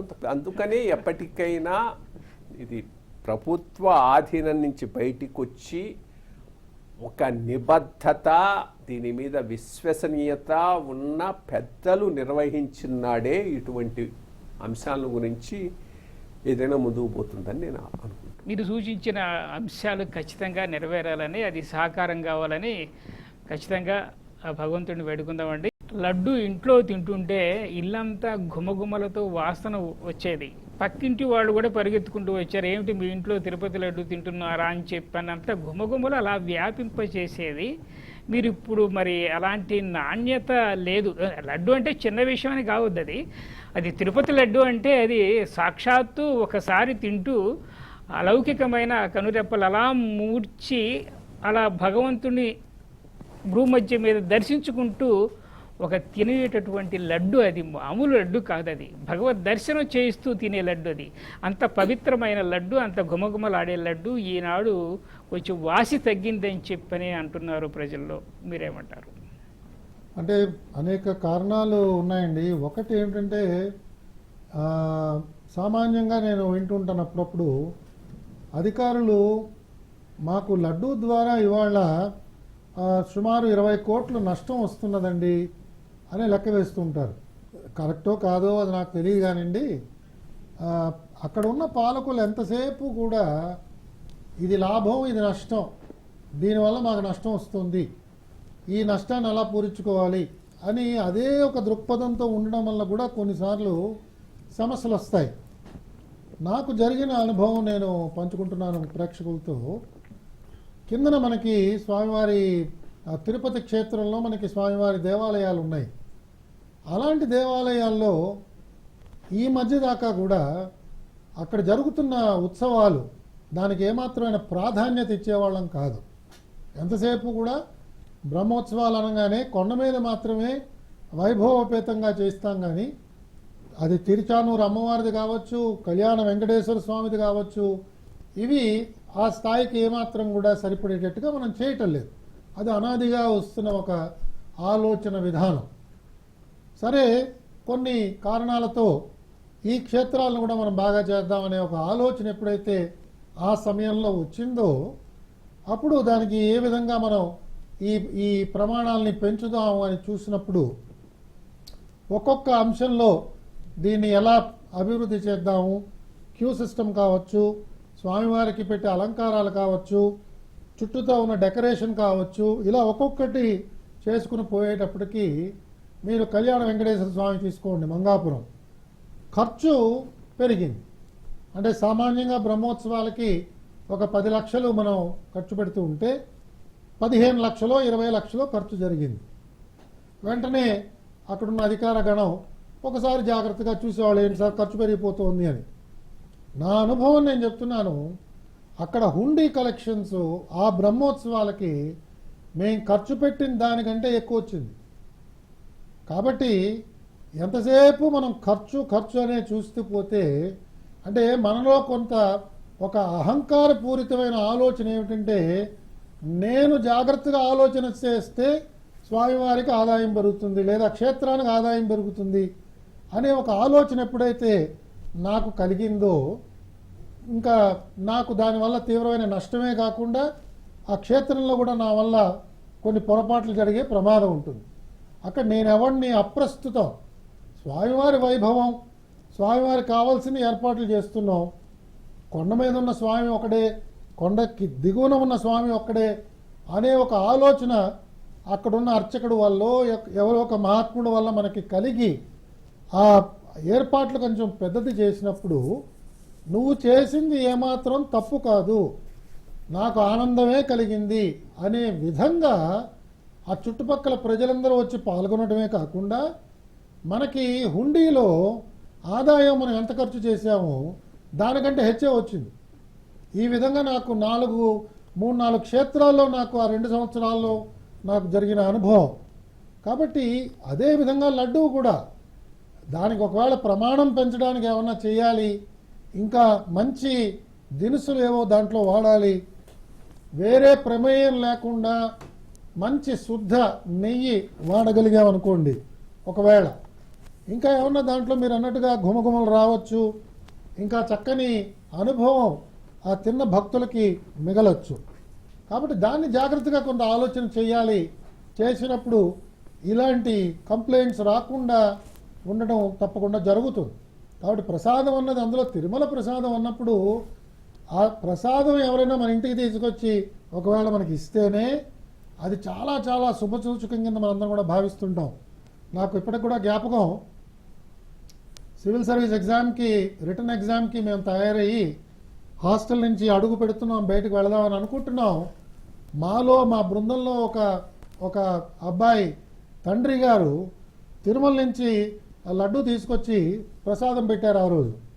సో మొదటి పరీక్షకి వెళుతున్నప్పుడు స్వామివారి ప్రసాదం నాకు లభించింది. చాలా చాలా పొంగిపోయాం మేము, ప్రత్యేకంగా నేను చాలా పొంగిపోయాను. చాలా గొప్ప శుభసూచకం, స్వామివారి ఆశీస్సులు మనకు లభిస్తున్నాయని చెప్పి. కాబట్టి ప్రతి భక్తుడు కూడా కేవలం ఇంటికి తీసుకెళ్ళటమే కాకుండా, తనకి ఇష్టమైన వారు, అభిమానించేవారు, వారికి ఇంత చిన్న ప్రసాదం ఇచ్చినా కూడా లడ్డూ ప్రసాదం అపురూపంగా స్వీకరిస్తారు.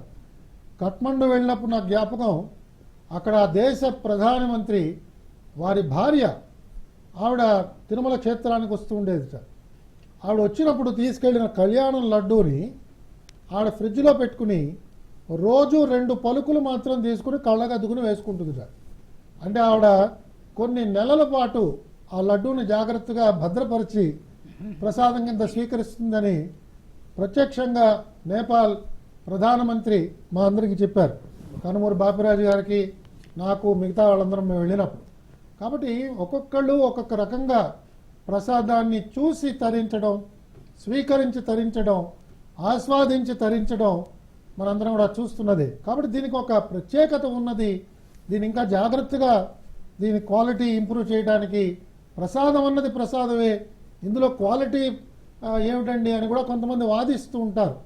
అంటే వాళ్ళకు కొన్ని కాలాల పాటు, కొన్ని రోజుల పాటు కనీసం జాగ్రత్తగా ఉండడానికి మనం వెసులుబాటు కల్పిస్తే భక్తులు ఇంకా తరిస్తారన్నది ఆ కోణంలో మనం చూడాలని చెప్పి నేను అందరినీ అభ్యర్థిస్తున్నాను. మీరు చెప్పింది చాలా చాలా వాస్తవం. సంతోషం అండి.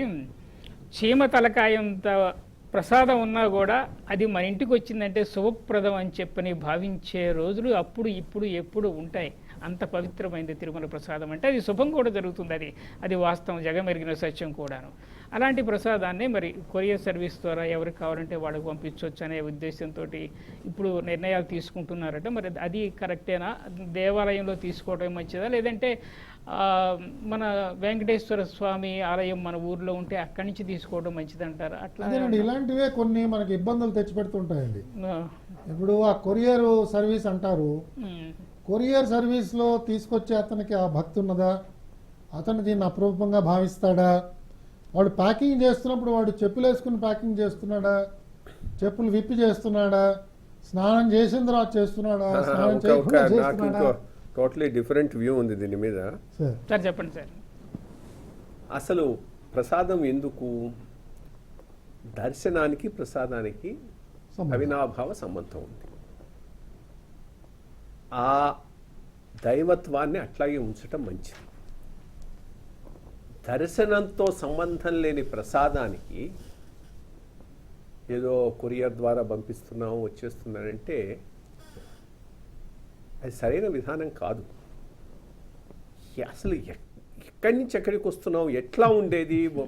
ఎప్పుడో గ్రామంలో ఎవరో ఒకరు పోయేవాళ్ళు ఎక్కడికి, తిరుమల. తిరుమల గోవిందా గోవిందా అంటూ జోల పెట్టుకొని వీధుల వెంట పోతే మా తరఫున ఇది వేయండి అని ఇచ్చి ఇది దేవుడికి చేరుతుందని నమస్కారం పెట్టుకునేటువంటి పరిస్థితి ఆ రోజుల్లో ఉండేది.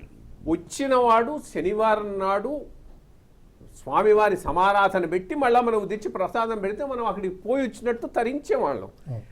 ఇంత భక్తితో కూడినటువంటిది, నమ్మకంతో కూడినటువంటిది ఆ రకంగా కొనసాగాలి. కానీ నేనేదో కొరియర్లో పంపించేస్తే అది అంత నోట్లో వేసుకోగానే ఇది వచ్చిందనేటటువంటి భావన వచ్చే విధానాన్ని ప్రోత్సహించటం అంటూ టీటీడీ చేసింది అంటే టీటీడీయే అపచారం చేస్తున్నట్టుగా నేను భావిస్తాను. ఖచ్చితం అండి. దాని పవిత్రతను కాపాడాలి. ఎలా ఉంచాలో అలాగే ఉంచాలి. కరెక్ట్, మంచి మాట చెప్పారండి. మీ సూచనను అమలు చేసుకోవాలని చెప్పి అనుకుంటాం. ప్రసాదం అంటే ప్రసాదం అంతే, అంతే, దేవుడి దగ్గర నుంచి వచ్చిన ప్రసాదమే వచ్చింది. మీరు చెప్పినట్టు ఇందాక వాడు ఏం చేస్తాడో తెలియదు, చెప్పులు అంటే వేసుకుంటాడు, ఏం ఇప్పుడు చేస్తాడో. నేను ఏదో ఒక హోటల్కి వెళ్ళలేకపోతున్నాను, నాకు మసాలా దోశ తినాలని ఉంది, నేను ఏదో ఒక కొరియర్ అడుగుతున్నాను, వాడు ఎవడో ఇంటికి తీసుకొచ్చి మసాలా దోశ ఇస్తాడు, నాకు స్వామివారి ప్రసాదం తినాలని ఉంది, నేను వెళ్ళలేకపోతున్నాను, కొరియర్ ద్వారా తెప్పించుకుంటాను అని రెండు ఆ విధంగా చూసే ఆ దృష్టి చాలా చాలా తప్పు, విచారకరం. అలా చేయకూడదు. మనం ఎవరు వెళ్ళగలిగారో ఒకప్పుడు అయితే అసలు స్వామివారి ప్రసాదం స్వామివారి సమక్షంలోనే స్వీకరించాలి, దీన్ని మళ్ళా కానుకలుగా కూడా తీసుకెళ్ళకూడదు అనే ఒక ఆలోచన ఒకప్పుడు ఉండేది. మనం అక్కడి నుంచి కొంచెం కదిలి ముందుకు వచ్చాం. ఇవాళ తిరుమల వెళితే మనం ఏదో 5-6 లడ్డూలు తీసుకొచ్చి మన ఇంటి పక్క వారికో మన అత్తమామలకో ఇంకో బంధువులకో మనం ఇస్తున్నాం. అది కూడా పోయి ఆర్డర్ చేసుకుని లడ్డూలు తెప్పించుకుని పుట్టినరోజు అయితే ఇంకో 100 లడ్డూలు తెప్పించేసి ఆ వాడంతా కూడా పంచిపెట్టడం, ఇది చాలా దురదృష్టకరమైన ఆలోచన. ఇది తప్పకుండా తిరుమల తిరుపతి దేవస్థానం వాళ్ళు దీన్ని విస్మరించాలని చెప్పి నేను వారిని అభ్యర్థిస్తున్నాను. కరెక్టేనండి.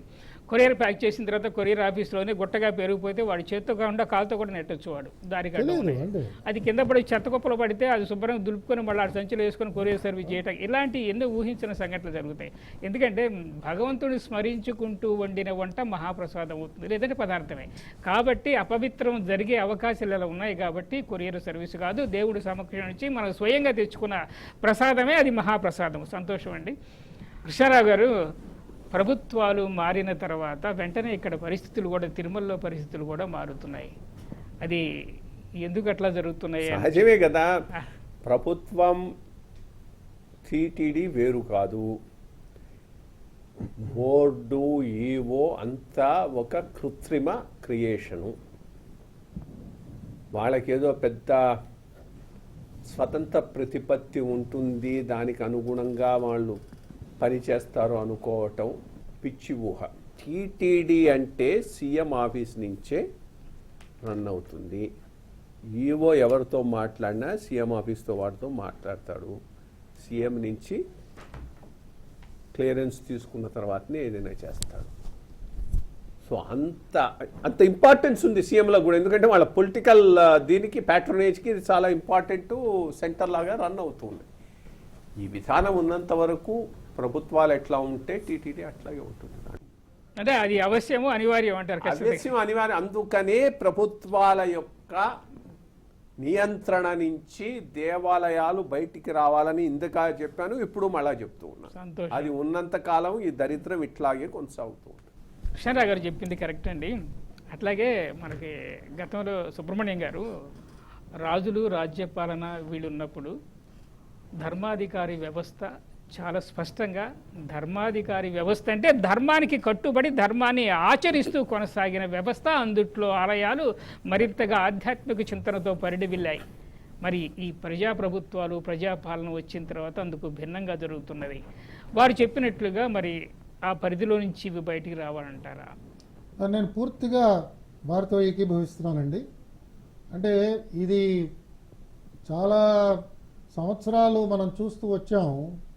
క్రమక్రమేణా కూడా ప్రభుత్వాలు చాలాసార్లు అజ్ఞానంతో ఈ దేవాలయ వ్యవస్థతో వాళ్ళు దాంట్లో చేరడం, వాళ్ళకి ఇందాక అన్నట్టుగా పలుకుబడి కోసం అని చెప్పి కొంతమంది తీసుకొచ్చి ఆలయాల్లో వాళ్ళని అప్పచెప్పడం, వాళ్ళందరూ కూడా ధర్మపరంగా నేను చేస్తున్నది అది అవునా కాదా అన్నది ఆలోచన లేకుండా కేవలం వాళ్ళ డాంబికం కోసం, వాళ్ళ మాట కోసం వాళ్ళు కొన్ని అక్కడ అధికారాలని చలాయించడం. మనందరికీ తెలుసు, మనం చదివాం కూడా ఉత్తర రామాయణంలో ఒక కథ. శ్రీరామచంద్రుణ్ణి ఒకరోజు ఒక సాయంకాలం కొంత ఆలస్యం అయిన తర్వాత ఎవరో వచ్చి గంట మోగిస్తారు రాముడి దర్శనం కోసం అని చెప్పి. ఎవరు గంట మోగించారు అని చూడటానికి వెళ్ళినప్పుడు ఒక కుక్క గంట మోగించినప్పుడు ఆ సేవకులు ఆ స్వామివారి దగ్గరికి వెళ్ళి చెప్తారు, అయ్యా మిమ్మల్ని కలవడానికి ఒక శునకం వచ్చింది, మరి ప్రవేశపెట్టమంటారా అని. రాములవారు అంటారు, తప్పకుండా ప్రవేశపెట్టండి అంటారు. అంటే అప్పుడు ఆ కుక్క కుంటుకుంటూ స్వామివారి ఆస్థానంలోకి వచ్చి, స్వామి నాదొక చిన్న విన్నపం, మీరు దయచేసి దాన్ని నెరవేర్చాలంటుంది. అంటే ఏమిటంటారు స్వామివారు అంటే, మా ఊరిలో బలానా ఆయన ఉన్నాడు, ఆయన్ని మీరు ఏదైనా దేవాలయానికి అధ్యక్షుడిగా వేయాలి అని చెప్తుంది. అంటే అప్పుడు రాముల వారు కొంత ఆశ్చర్యపడి ఆ చుట్టుపక్కల ఉన్న సేవకులకి వివరిస్తారు, ఈ కుక్క ఎందుకు ఇలా ప్రార్థన చేస్తున్నదంటే, ఈ కుక్క కూడా గత జన్మలో ఒక దేవస్థానానికి అధ్యక్షుడిగా వ్యవహరించింది. ఆ సమయంలో కొన్ని తప్పులు చేయడం వల్ల కుక్క జన్మ లభించింది. కుక్క జన్మగా ఉన్న ఈ కుక్క గ్రామంలో అరుస్తున్నప్పుడు ఆ ఇంటి యజమాని కర్రతో కొట్టాడు. నీకు కూడా ఇలాంటి కర్ర దెబ్బ తగలాలంటే నీకు కూడా కుక్క జన్మ కావాలి, నీకు కుక్క జన్మ కావాలంటే నువ్వు చైర్మన్గా అవ్వు అని చెప్పి కుక్క శ్రీరామచంద్రుడిని అలా ప్రార్థించిందట. ఎందుకంటే ఒక దేవాలయ వ్యవస్థలో మనం పనిచేసినప్పుడు మనం చేసిన తప్పులు ఊరికనే పోవు.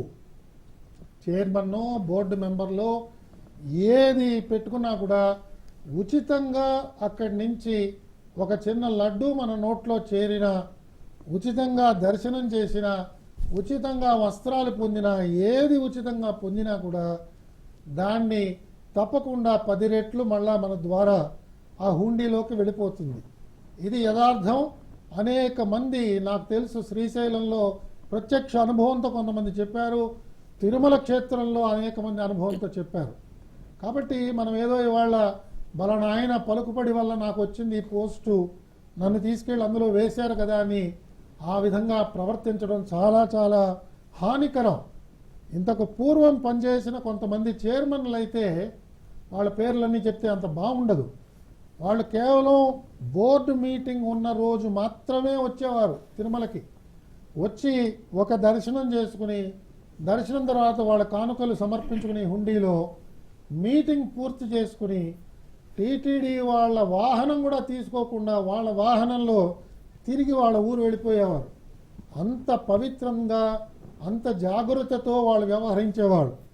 ఇవాళలాగా కొన్ని రోజులు కొన్ని నెలలు అక్కడ తిష్ట వేసి గౌరవప్రదంగా ఉన్న ఉద్యోగంలో కూడా వాళ్ళు ఏదో పర్మనెంట్ ఉద్యోగిలాగా ప్రవర్తిస్తూ ప్రతిరోజు వెళ్ళి అక్కడ నించుని దర్శనాలు చేయించడం, వాళ్ళ లిస్టులో ఇష్టం వచ్చిన వాళ్ళందరికీ అవకాశం కల్పించడం, అర్హత ఉండి యోగులు దర్శనానికి వచ్చినప్పుడు వాళ్ళని కించపరచడం.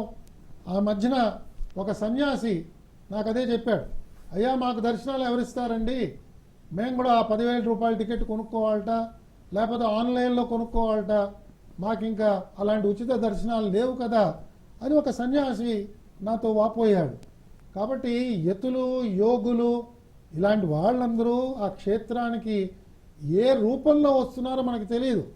చాలా జాగ్రత్తగా వ్యవహరించాలి. ఇవన్నీ కూడా ప్రభుత్వ విధానంలో ఇవి జరగవు. ఎందుకంటే ఒక ఐఏఎస్ ఆఫీసర్కి అవకాశం కల్పిస్తే ఒక ఐపీఎస్ ఆఫీసర్ వచ్చి నాకెందుకు ఇవ్వలేదంటాడు. వీళ్ళిద్దరికి ఇస్తే ఒక జడ్జి గారు వచ్చి నాకు జరగలేదు కదా మర్యాద అంటాడు. అలాగే మనకి అనాదిగా తిరుమలని ఎప్పటికప్పుడు వచ్చి మీరు పరిపాలన కరెక్ట్గా చేస్తున్నారా లేదా అని చూడటానికి లెజిస్లేటివ్ కమిటీస్ వస్తుంటాయి. వీరందరూ పోని స్వామివారి భక్తుల మనకి యథార్థం తెలియదు. వీళ్ళందరూ వచ్చి ఈఓ దగ్గర కూర్చోబెట్టి, ఆ అధికారులందరినీ కూర్చోబెట్టి వీళ్ళ పరిపాలన వాళ్ళు కూర్చోబెట్టి బేరీజ్ వేస్తుంటారు. వీళ్ళకి ఎవరిచ్చారు అర్హత? కేవలం ఇది ప్రభుత్వ సంస్థ కింద వీళ్ళందరూ భావిస్తున్నారు కాబట్టి ఇలాంటి తప్పిదాలు చాలా జరుగుతున్నాయి.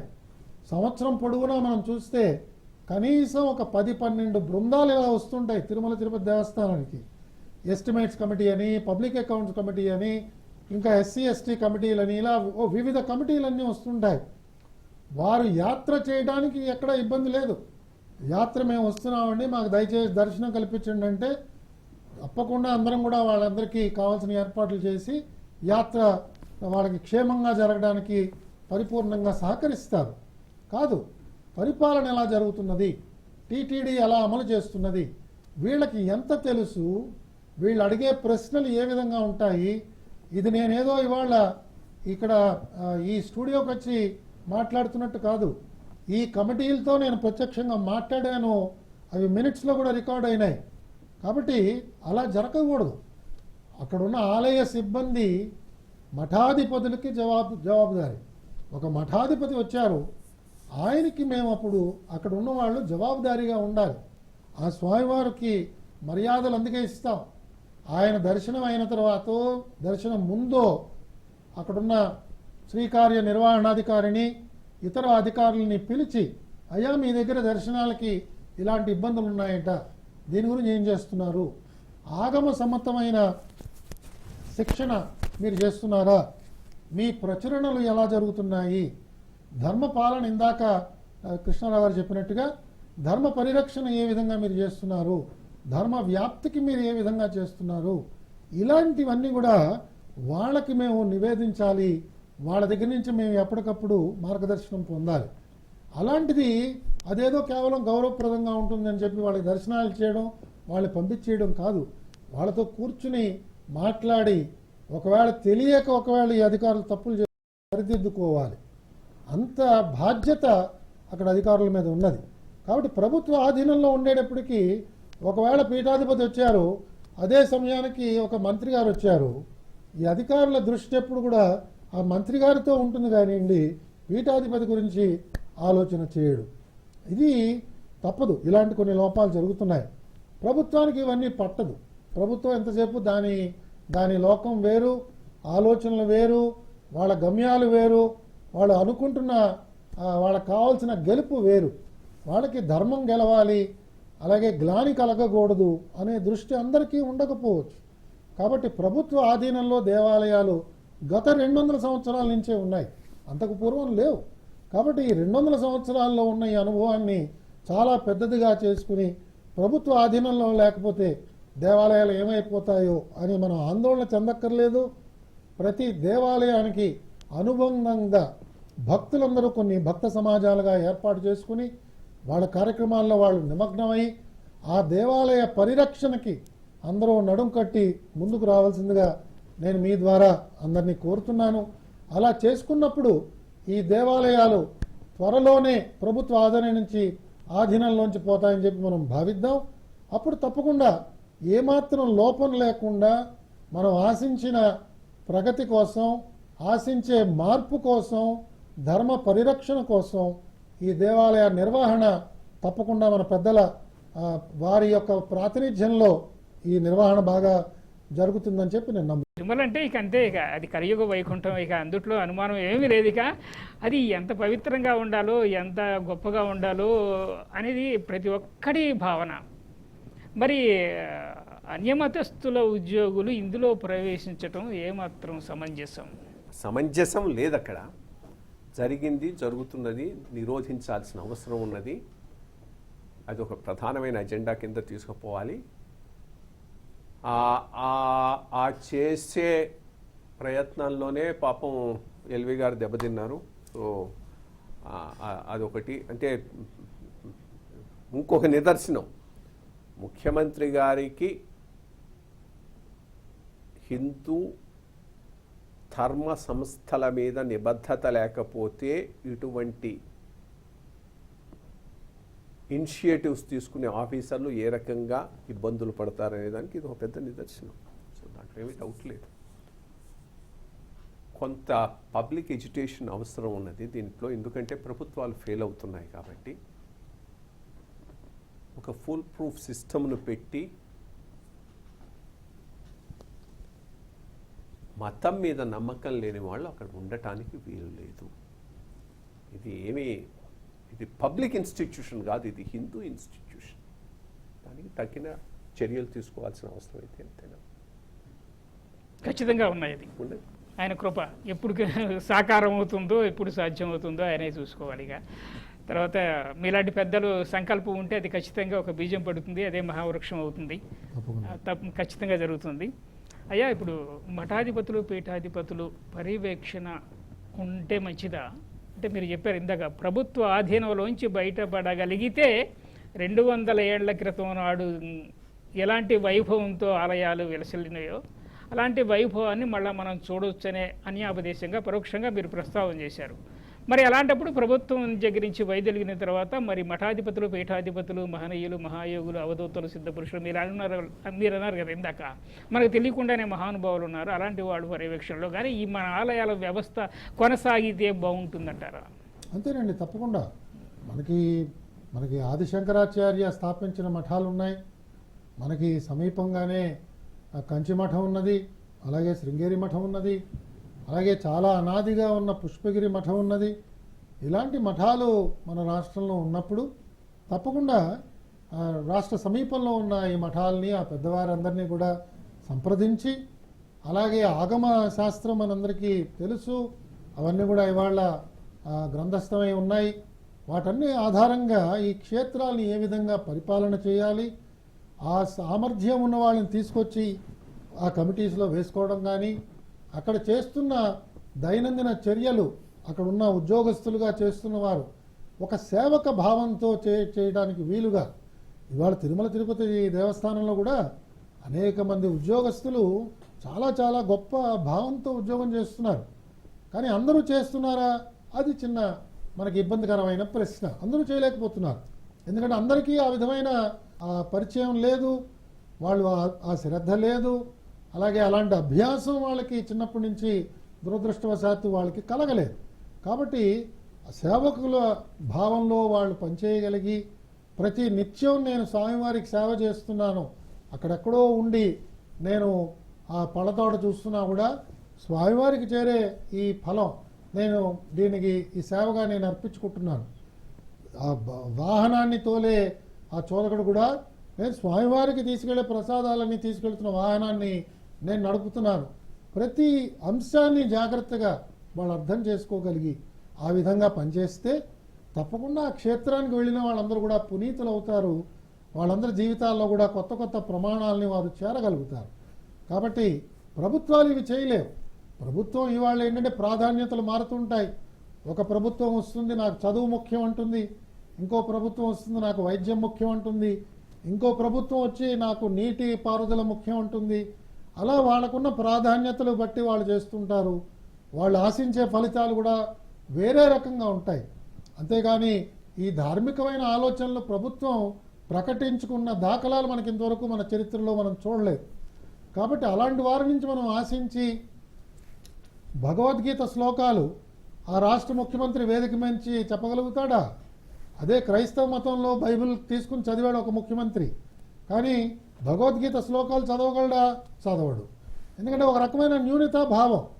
అది మన సాంప్రదాయం, హైందవ సాంప్రదాయం అన్నప్పుడు ఒక న్యూనతా భావం, చులకనగా చూడటం. నేను బొట్టు పెట్టుకున్నాను కదండి, దాన్ని బట్టే నేను హైందవుడిని అని ప్రకటించుకున్న రోజులు కూడా మనం చూసాం. కాబట్టి ఇలాగా దీన్ని ఇంగ్లీష్లో టోకెనిజం అంటారు. ఈ టోకెనిజం వల్ల మనకి ఒరిగేదేమీ లేదు. మనం ఇంకా చేయవలసిన చాలా ఉన్నది. సాధన ప్రతి ఒక్కరూ చేయాలి, ధర్మ మార్గంలో నడవాలి. సమాజంలో ఆ రకమైన విశ్వ కళ్యాణం మనకు కనిపించాలంటే ప్రభుత్వ ఆధీనంలోంచి దేవాలయాల్ని ఎంత త్వరగా తప్పించగలిగితే అంత మంచిది. కొన్ని వేల మంది భక్తులు వారికి ఉన్న సర్వస్వాన్ని కూడా భక్తులు ఆ దేవుడికి ఇవ్వడానికి సిద్ధంగా ఉన్నారు. అలాంటి వారి సేవలు తీసుకుందాం. మీకు ఒక చిన్న ఉదాహరణ చెప్తాను, అది ఆశ్చర్యకరంగా ఉంటుంది.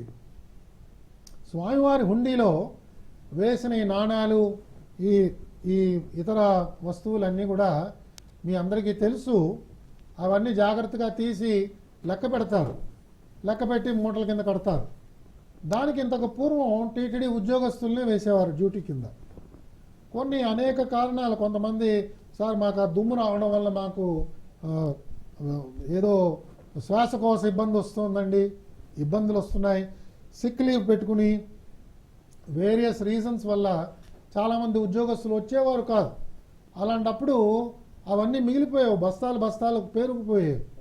ఓసారి వెళ్ళినప్పుడు నేను చూశాను, చాలా బస్తాలు పేరుకుపోయి ఉన్నాయి. ఏమిట్రా కారణం అంటే, సార్ లాస్ట్ గత 10 రోజుల నుంచి కూడా వేసిన డ్యూటీలకు ఉద్యోగస్తులు రావట్లేదండి, ప్రాబ్లమ్స్ ఉన్నాయని. ఉద్యోగస్తులు ఎందుకు చేయాలి, భక్తులు చేయొచ్చు కదా అని ఒక చిన్న ప్రశ్న ఆ రోజు ఉత్పన్నమైంది ఆ సంభాషణలో. అయితే ఎలా చేస్తామండి, భక్తులు ఎలా ఇస్తామండి? అదేంటి, భక్తులే కదా కానుకలు సమర్పించారు, వాళ్ళు సమర్పించిన కానుకలు వాళ్ళు లెక్క పెట్టడానికి ఇబ్బంది ఏమిటి అంటే, దాని మీద మా వాళ్ళు చాలా ఒక వారం రోజులు 10 రోజులు ఆలోచన చేశారు. చేసి సార్ మీరు చెప్పింది ఆలోచన బాగానే ఉందండి, కానీ దీనికి కొన్ని షరతులు పెడదామండి అన్నారు. సరే పెట్టండి, ఏం షరతులు పెడతారో అంటే, బ్యాంకింగ్లో పనిచేసిన వాళ్ళు, ఇంకో చోట పనిచేసిన వాళ్ళు, కరెన్సీ లెక్క పెట్టడం అలవాటు ఉన్నవాళ్ళు అదేవో కొన్ని షరతులు పట్టుకొచ్చారు. యూపీఎస్సీ లాగా కొన్ని ఏవో మినిమం క్వాలిఫికేషన్స్. సరే ఏదో ఒకటి పెట్టండి రా బాబు, మనకి కొన్ని 100 మంది వస్తారు ఇలాంటి సేవ చేయడానికి అని ప్రకటన చేసిన తర్వాత ఇవాళ అలాంటి సమస్య లేదు. అక్కడ చక్క కౌంట్ చేసి పడేస్తున్నారు.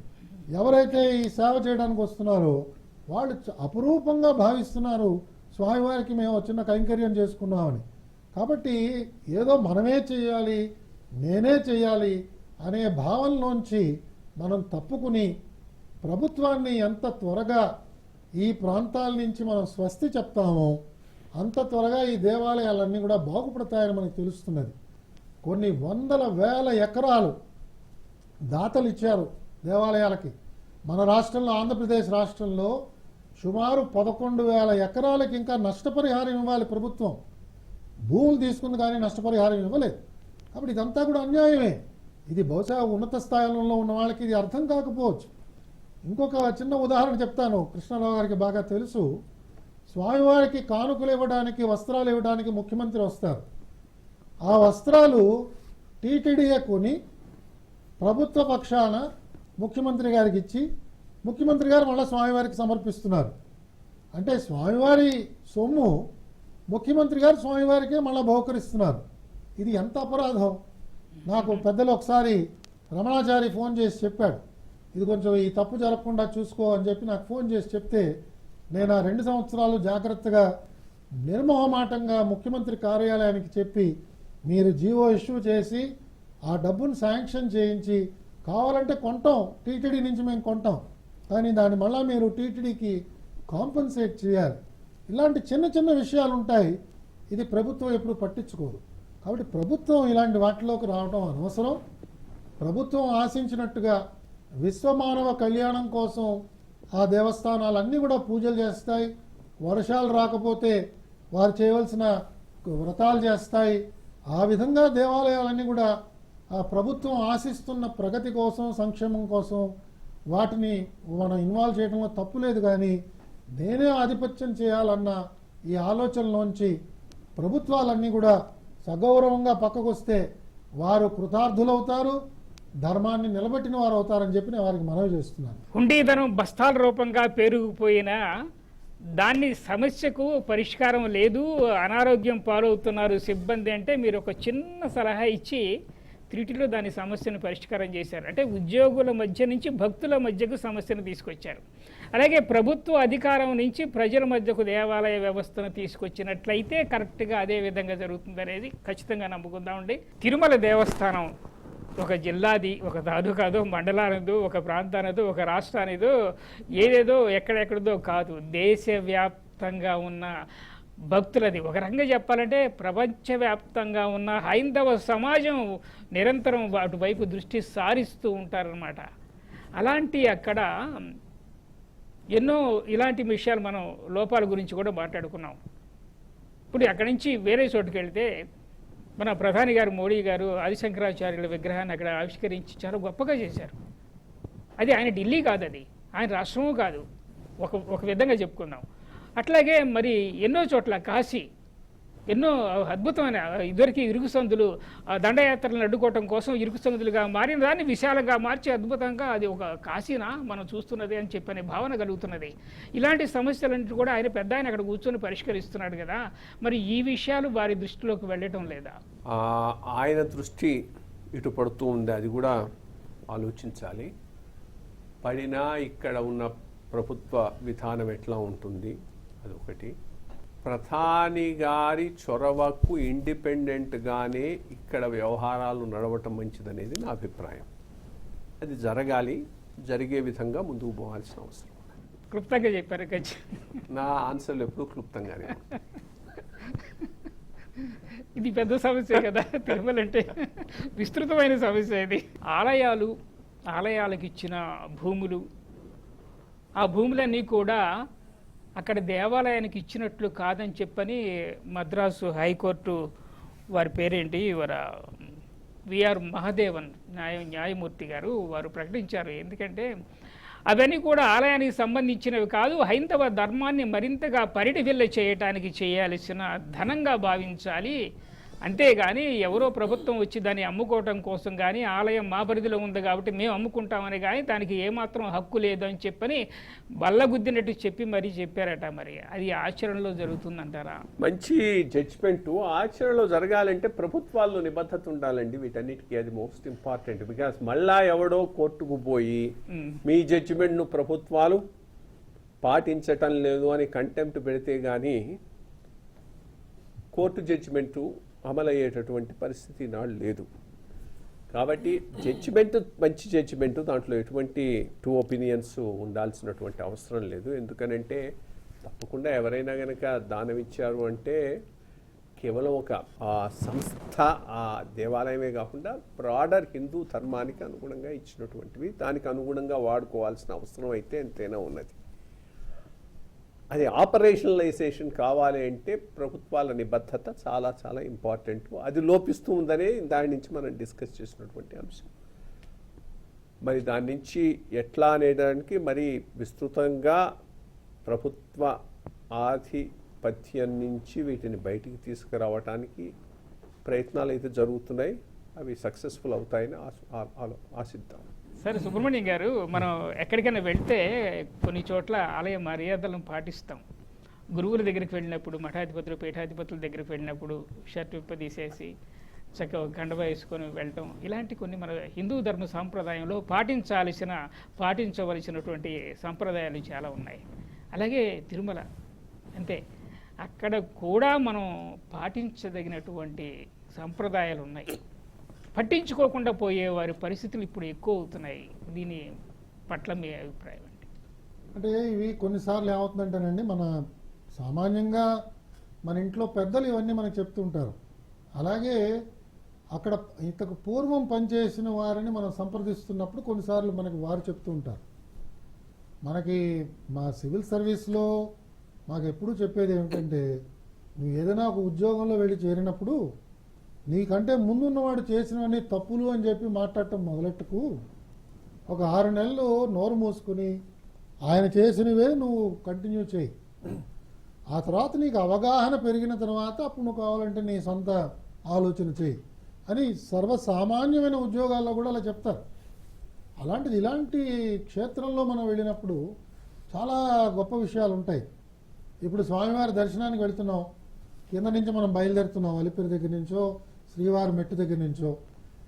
కొండ ఎక్కే ముందు ఏం చేయాలి? అలాగే అమ్మవారిని ముందు దర్శించాలా, అంటే పద్మావతి అమ్మవారిని తర్వాత దర్శించాలా?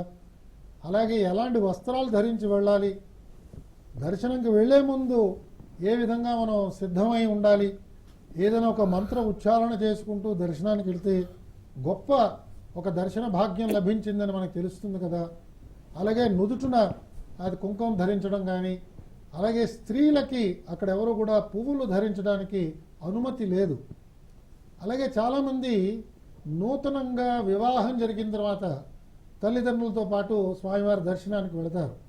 అక్కడ బ్రహ్మచర్యాన్ని పాటించాలి. కాబట్టి ఆ క్షేత్రంలో బ్రహ్మచర్యం పాటించడం తప్పనిసరి. చాలామంది పిల్లలకి ఈ విషయాలు తెలియకపోవచ్చు. కాబట్టి ఇలాంటివన్నీ కూడా మనం ఒక్కొక్కటి జాగ్రత్తగా మనం గమనిస్తే అది చాలా చాలా పవిత్రమైన క్షేత్రం. మనకి చెప్పిన మన వాంగ్మయంలో ఏం చెప్తారంటే, తిరుమలలో వేసిన ఒక్కొక్క అడుగు కూడా బ్రహ్మహత్యని మనం ఏదైనా ఇంతకు పూర్వం చేసినట్టయితే దాన్ని నుంచి కూడా మనకి విముక్తి లభిస్తుందని చెప్తారు. అంత గొప్ప క్షేత్రం. మా గురువుగారు సద్గురు శివానందమూర్తి గారు అయితే ఇంతవరకు దశావతారాలన్నీ సమగ్రంగా కలిస్తే ఎలాంటి శక్తి మనకి కనిపిస్తుందో దైవశక్తి, అలాంటి శక్తి వెంకటేశ్వరుడు తీసుకొచ్చి వైకుంఠాన్ని ఇక్కడే పెట్టుకున్నాడు అని చెప్తున్నారు. కాబట్టి మనకి తెలియదు. అలాంటి అద్భుతమైన క్షేత్రానికి వెళ్ళినప్పుడు జీవితం మనకి ఎన్నాళ్ళుందో మనకి తెలియదు. దర్శనం చేయడానికి వెళ్ళిన వారు నాకు జ్ఞాపకం 2-3 సంఘటనలు. వెళ్ళిన వారు దర్శనం చేసుకొచ్చి ఇంటికి రాగానే కాలం చేయడం, దర్శనానికి వెళ్ళిన వారు కొండంతా ఎక్కి ఆఖరి మెట్టుకు చేరంగానే ఒకసారి ఆ శిఖరం వంక చూసి దండం పెట్టుకుని అక్కడ పడిపోయి హార్ట్అటాక్ వచ్చిన వాళ్ళు తెలుసు.